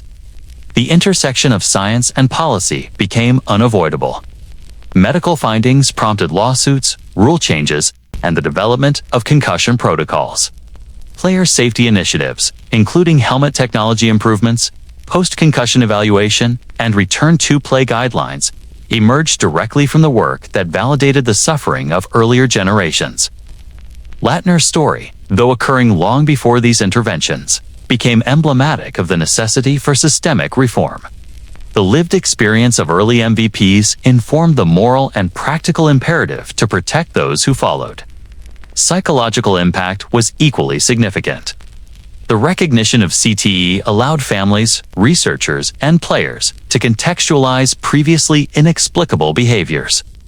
Mood swings, depression, and social withdrawal, once attributed to personal failings, could now be interpreted as consequences of neurological injury. Lattner's post-career isolation, emotional struggle, and challenges in adaptation reflect a broader pattern experienced by many early stars. Scientific understanding provided clarity and validation, yet the consequences were long in coming, highlighting the human cost of delayed recognition and denial. Ultimately, the emergence of CTE awareness reframed the story of professional football in both historical and ethical terms. Lattner's rise and fall can now be understood within the context of systemic risk, medical ignorance, and delayed scientific validation. The first MVP's experience demonstrates the intersection of talent, ambition, and institutional neglect, illustrating that the cost of athletic greatness extends beyond immediate injuries to long-term neurological and emotional consequences. Science allowed society to acknowledge what was long denied, casting a shadow over the glamour of early NFL achievement and compelling a re-evaluation of the responsibilities. Ode to players past and present, Lattner's legacy is thus dual. He embodies excellence, achievement, and the thrill of professional football, while simultaneously serving as a cautionary figure whose suffering prefigured decades of scientific revelation. The development of CTE awareness exposes the invisible and often ignored dangers of early football, providing a lens through which we can understand the cumulative human cost of the game. His experience emphasizes that medical knowledge, delayed or denied, has profound consequences not only for athletes, but also for families, leagues, and the culture of professional sport. In the final analysis, doctors and scientists have illuminated truths that were invisible in Lattner's time. Recognition of the neurological consequences of repeated trauma transformed both medical understanding and league policy. Yet the delay in acknowledgement underscores the enduring vulnerability of players operating in the shadow of institutional silence. The story of the first MVP intersects with this evolving narrative, demonstrating the human cost of ignorance, the ethical responsibility of research and oversight, and the necessity of confronting the darker dimensions of professional football. Lattner's life provides the foundation for understanding both the triumph and tragedy of the sport, offering clarity and warning for generations of players to come. The story of Johnny Lattner, the first MVP of the National Football League, seemed to fade almost immediately after his playing days ended. In the public eye, his career was a bright, fleeting moment, celebrated for its brilliance and athleticism. Yet beyond the headlines and accolades, a more complicated reality unfolded. One that remained largely invisible to fans, media, and even league historians for decades. Lattner's achievements, his physical and emotional struggles, and the consequences of his era's relentless demands existed in a quiet shadow, shaping a legacy that would only resurface many years later when scholars, journalists, and former players began to investigate the human cost behind professional football's early triumphs.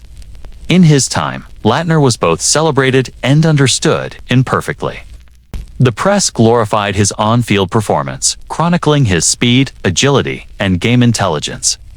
The MVP award elevated him to the highest echelon of recognition, a symbol of excellence and promise. Yet those same narratives rarely addressed the hidden reality of exhaustion, injury, and the psychological burden that came with the title. Fans were presented a story of triumph, while the subtler elements of struggle and long-term consequence were quietly set aside. The separation between public adoration and private hardship created a tension that would define his post-career life and obscure the full scope of his legacy. The first hint of the story's resurgence came from retrospective accounts and oral histories. Former teammates, coaches, and family members began to share recollections that had been unspoken for decades. These voices painted a more nuanced picture of the first MVP. A man whose brilliance on the field was matched by determination to endure, whose public composure often concealed private pain, and whose post-football years reflected the profound consequences of a career defined by both excellence and relentless physical risk. Lattner's story was no longer just a record of athletic achievement. It became a case study in the human cost of professional sport, a narrative of endurance, sacrifice, and the invisible toll of early football. Journalistic interest played a pivotal role in bringing Lattner's experience back into public consciousness. Investigative sports reporters and documentary makers, examining the histories of NFL pioneers, recognized that the story of the first MVP contained critical lessons about health, labor, and institutional accountability. Articles, interviews, and archival research began to reconstruct the trajectory of his life, emphasizing not just his peak, but the consequences of the brutal conditions under which he played. This resurgence highlighted the importance of understanding the full arc of an athlete's career, including the quiet and often painful years after the cheers had faded. The medical perspective also contributed to the resurgence of Lattner's legacy. Advances in neurology and sports medicine allowed scholars and physicians to contextualize the long-term impact of injuries sustained in the 1950s. The identification of CTE and other chronic conditions provided a framework for understanding the behavioral, cognitive, and emotional challenges faced by former players. Retrospective diagnoses offered clarity about struggles that had previously been attributed to personality or circumstance. Post-career health, once shrouded in ambiguity, could now be read through the lens of cumulative trauma, providing a scientific basis for interpreting the consequences of his athletic excellence. Economic historians and sociologists further contextualized Lattner's story within broader structural dynamics of professional football. His experience revealed how early contracts, limited financial safeguards, and the absence of long-term institutional support created vulnerabilities for elite players. The economic realities of the time meant that achieving the pinnacle of recognition brought immediate reward, but long-term uncertainty. By examining these factors, contemporary analyses shed light on the ways in which fame and risk were intertwined, demonstrating that Lattner's struggles were not solely personal, but embedded within a systemic framework that prioritized performance over welfare. The narrative also regained visibility through the voices of the next generations of players. Later MVPs and football legends recognized in Lattner's story the roots of challenges they themselves had faced. They identified parallels in the demands placed upon elite athletes, the pressures to perform despite injury, and the often invisible costs of maintaining status at the top of the game. Through interviews and personal reflections, modern players highlighted Lattner's life as both precedent and warning, acknowledging the enduring patterns of physical and psychological burden that accompanied professional football, and underscoring the relevance of his story to contemporary discussions of athlete welfare and league responsibility. Cultural memory began to reshape his legacy as well. Sports historians, authors, and commentators highlighted Lattner's achievements not just as statistical milestones, but as symbols of the broader narratives of professional football.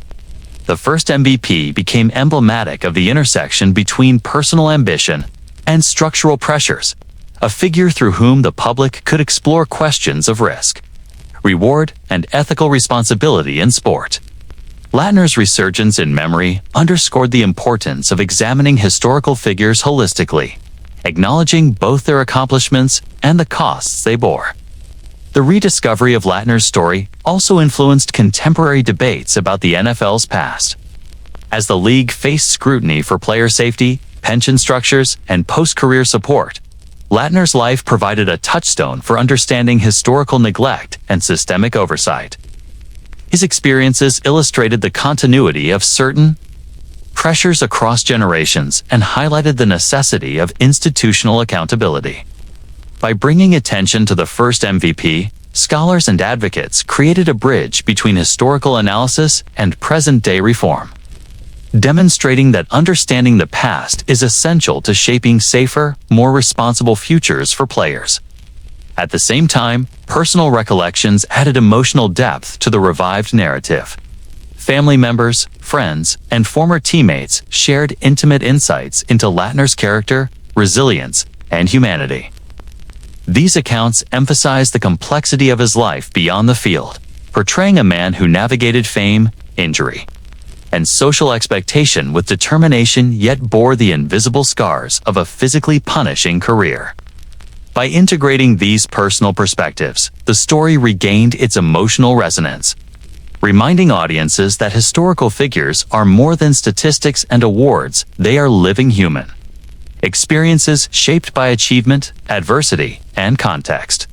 Finally, the resurgence of Lattner's story highlighted the power of historical investigation to restore nuance and accountability.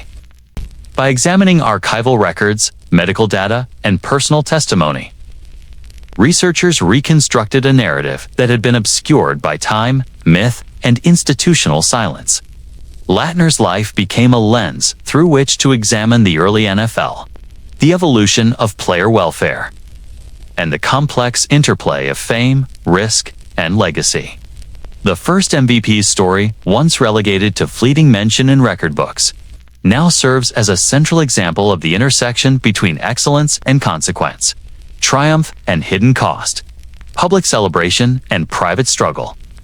Legacy, in the end, is rarely simple. Johnny Lattner's story resurfaced because the cultural, medical, and journalistic tools existed to recognize its complexity. The narrative of the first MVP now occupies a space that is both celebratory and reflective, honoring athletic achievement while acknowledging the burdens that accompanied it. Lattner's life demonstrates the enduring relevance of historical memory, the importance of context in understanding achievement, and the necessity of addressing the hidden dimensions of professional sport. His story reminds us that even as records fade and games are forgotten, the human experiences underpinning greatness persist and demand attention.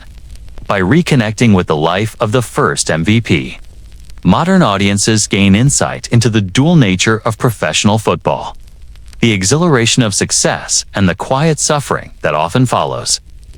Lattner's resurfaced legacy challenges us to reconsider how we define heroism, how we value achievement, and how we recognize the costs that accompany elite performance. It underscores that every accolade carries consequences, and that the stories of those who shaped the early NFL are essential to understanding the league's history, culture, and ongoing evolution. The rediscovery of Johnny Lattner's life restores depth, complexity, and humanity to a narrative that had been partially lost to time, offering both homage and warning to future generations of athletes and fans alike. The story of Johnny Lattner, the first MVP of the National Football League, is often framed as a cautionary tale anchored in the 1950s. An era of leather helmets, limited medical oversight, and a culture that demanded toughness above all else. Yet, as we trace the evolution of the league into the 21st century, it becomes strikingly clear that the invisible pressures he faced have not disappeared. Today's stars, though celebrated in an era of multi-million-dollar contracts, advanced technology, and enhanced medical care, navigate paths that echoed the same dangers Lattner confronted decades earlier. The intersection of fame, expectation, physical risk, and institutional pressure remains as potent as ever, demonstrating that while the game has changed, the human cost of excellence is persistent and evolving. In the contemporary NFL, the physical demands have intensified. Players are faster, stronger, and more explosive than in Lattner's era. Yet the collisions that define the sport carry similar or even greater risk of injury. Quarterbacks, running backs, and wide receivers regularly endure repeated impacts that can produce concussions and musculoskeletal trauma. Advanced medical protocols now exist, yet the inherent intensity of the game ensures that no safety measure is absolute. Modern stars routinely weigh the consequences of pushing through pain against the expectations of coaches, teammates, and fans. The invisible calculus that Lattner experienced remains central to the athlete's decision-making process, highlighting the continuity of risk across generations. Media scrutiny and social pressure amplify the modern parallel. Today's MVPs operate in a hyper-visible environment where every performance is recorded, analyzed, and broadcast across countless platforms.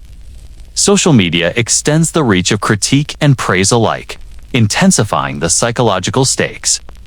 Whereas Lattner endured the limited but potent attention of print media and local broadcasts, contemporary stars face instantaneous judgment from millions of fans worldwide. The result is a modern incarnation of the same burden Lattner carried: the imperative to perform at peak capacity despite injury, fatigue, or personal strain, coupled with the constant awareness that every misstep will be publicly dissected. Financial incentives further complicate this landscape.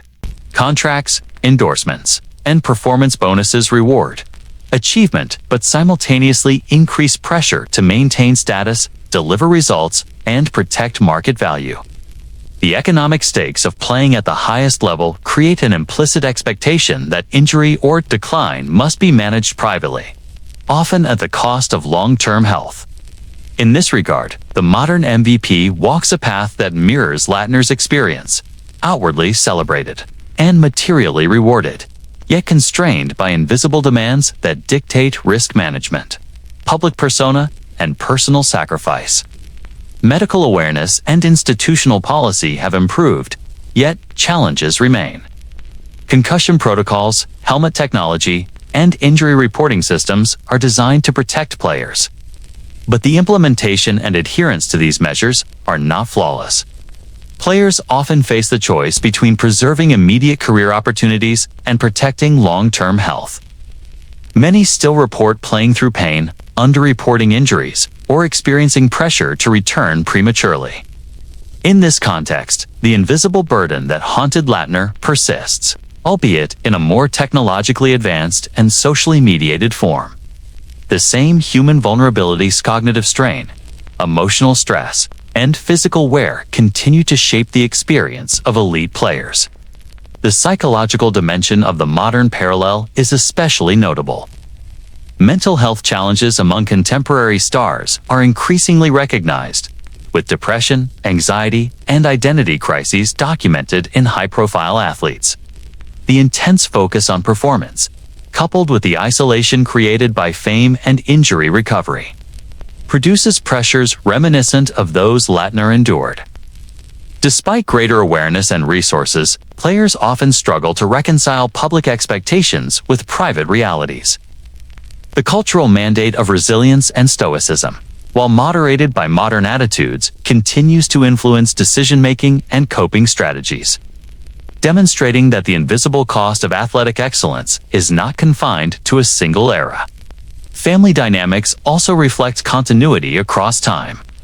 Modern stars, like Lattner, balance the demands of career and domestic life under conditions of extended travel, rigorous practice schedules, and media obligations.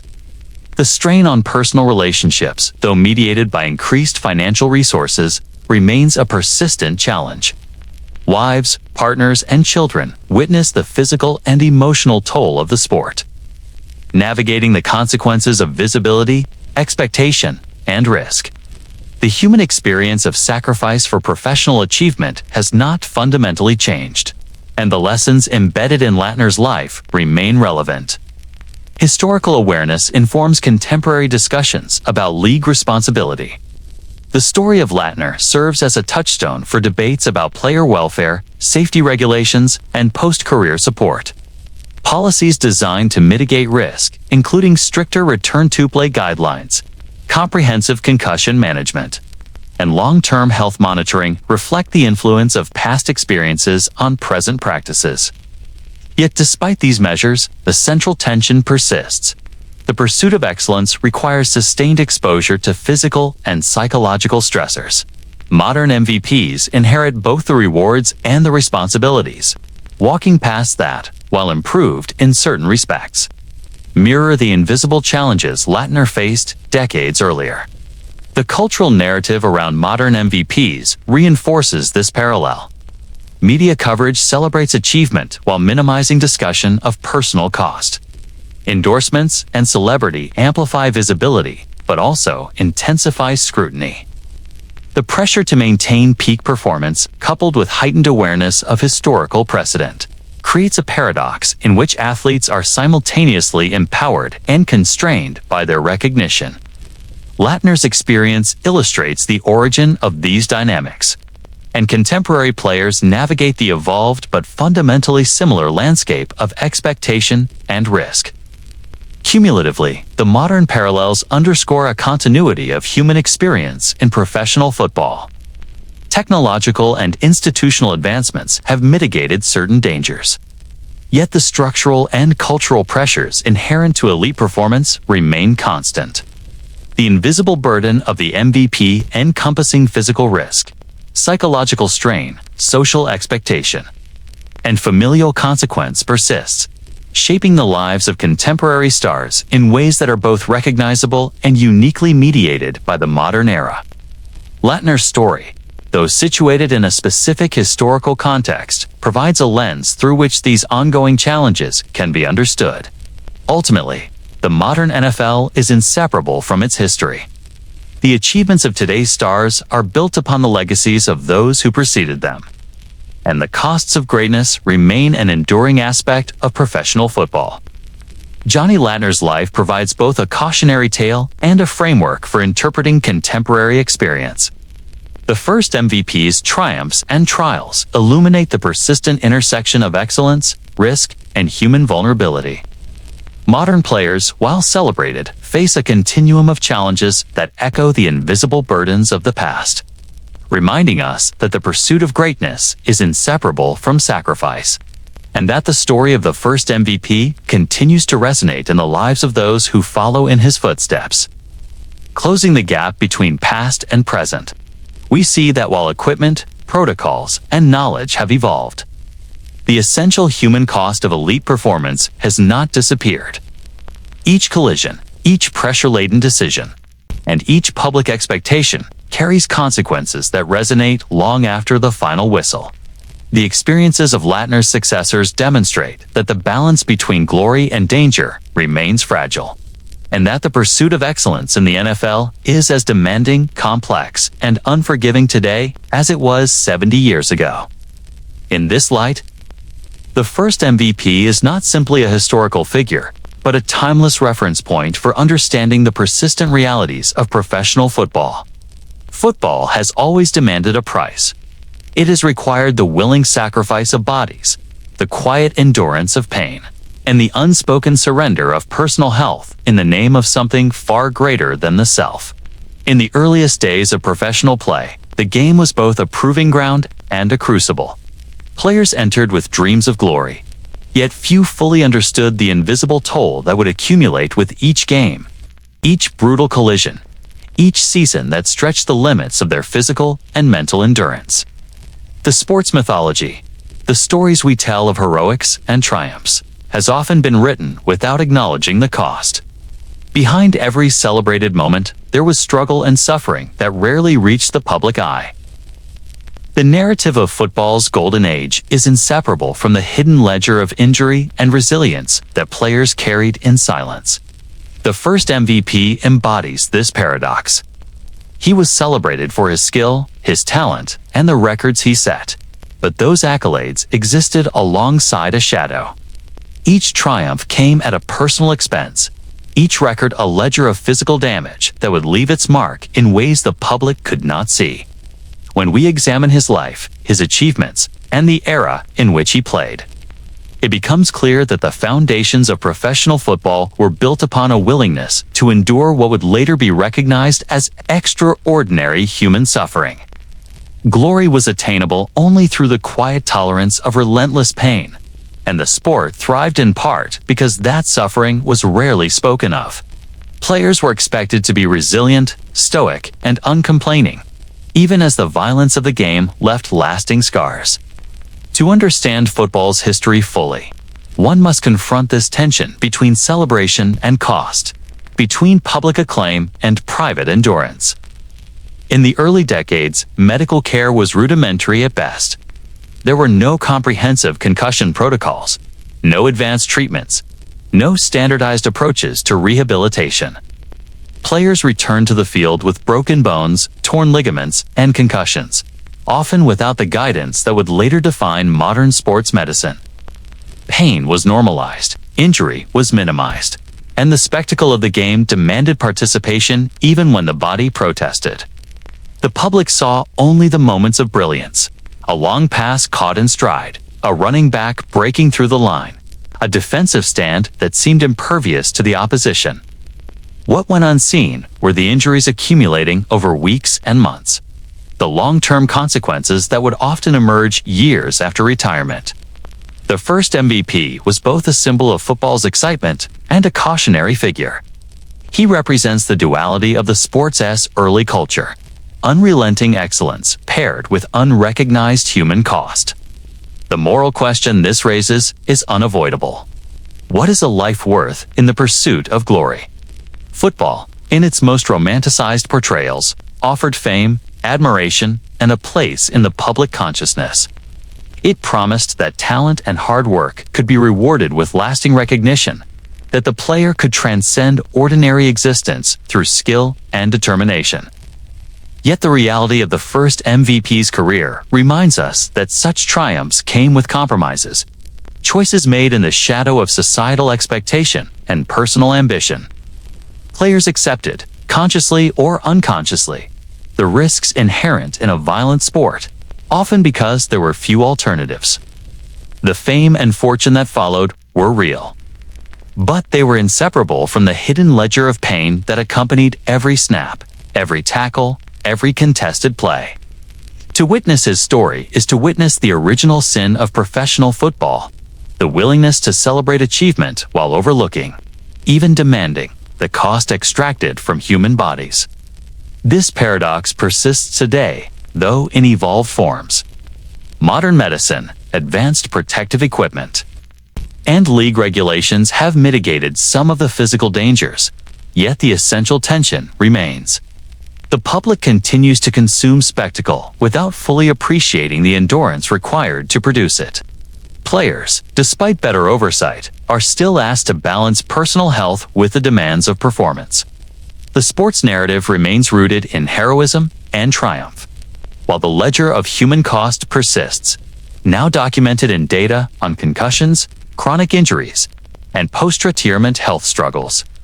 The first MVP's era was the beginning of this tension, a mirror reflecting how society has long valued achievement over the unvarnished truth of human vulnerability.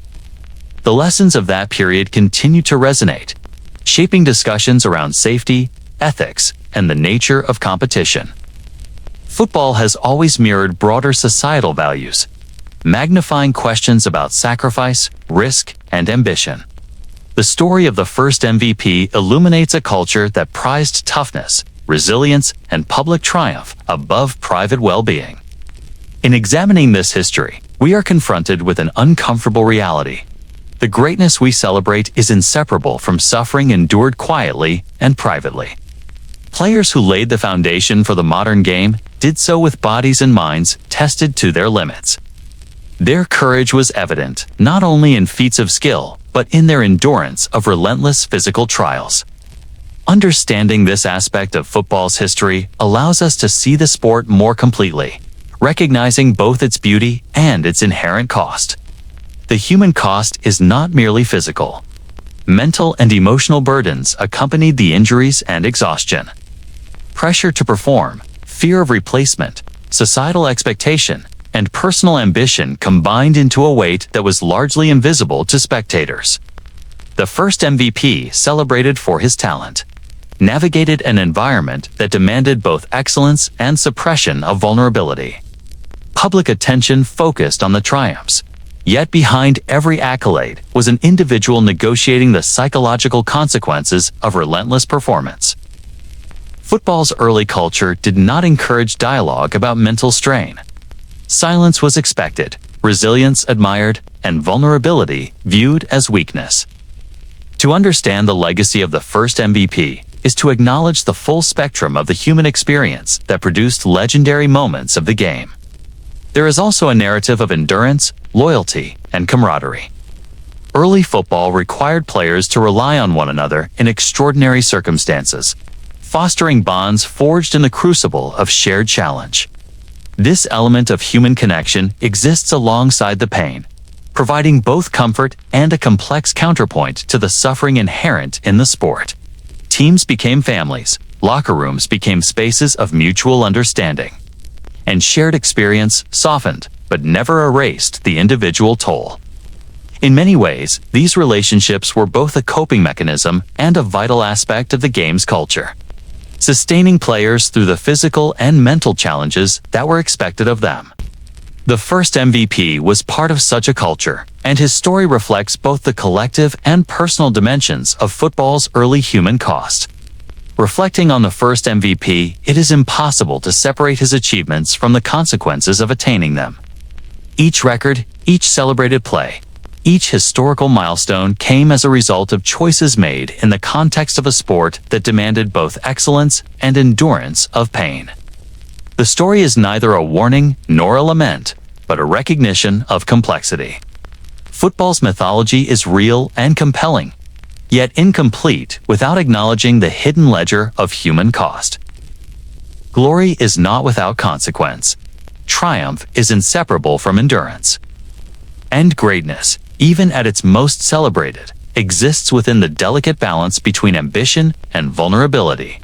In the end, the first MVP serves as both a historical figure and a mirror. His life and career reflect the original sin of the sport, the willingness of society to cheer for achievement while ignoring the suffering it required. They remind us that football has always been more than a game. It has been a site of human drama, a theater of endurance, and a testament to the complex interplay of ambition, courage, and mortality. The lessons of that era are enduring, revealing the moral and physical dimensions of a sport we often perceive only through spectacle and legend. By acknowledging the full story, by considering both triumph and cost, we gain a deeper understanding of what football truly represents and the price it extracts in the pursuit of greatness. The paradox remains timeless.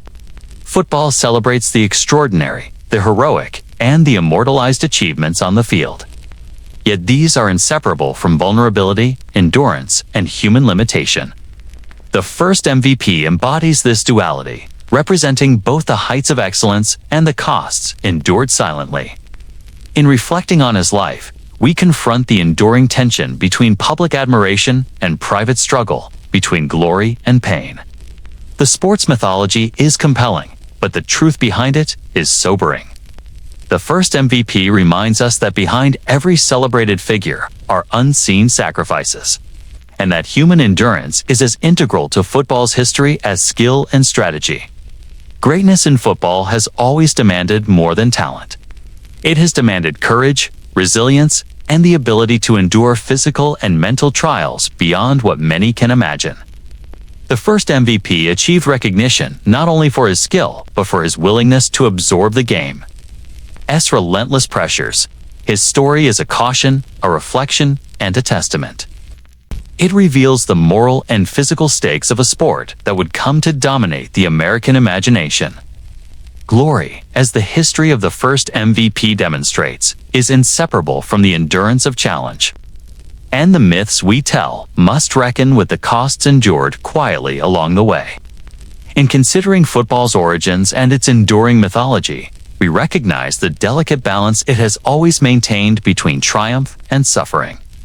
The first MVP exemplifies this balance, embodying both the sport's allure and its human cost. His legacy and the era he represents demand reflection. The celebration of greatness is justified, yet it must be accompanied by acknowledgement of the pain and endurance that made it possible. To understand football fully, we must see both dimensions. Only then can we appreciate the sport not merely as entertainment, but as a profound reflection of human ambition, courage, and vulnerability. Football's story, from the first MVP onward, is ultimately a meditation on mortality, ambition, and endurance. The sport's celebrated moments are inseparable from the lives, struggles, and sacrifices of those who produce them. Glory has always been purchased at a cost, and the ledger of that cost is written in bodies, in pain, and in quiet resilience. The paradox is enduring. Football elevates its heroes while testing their limits, offering both triumph and human consequence.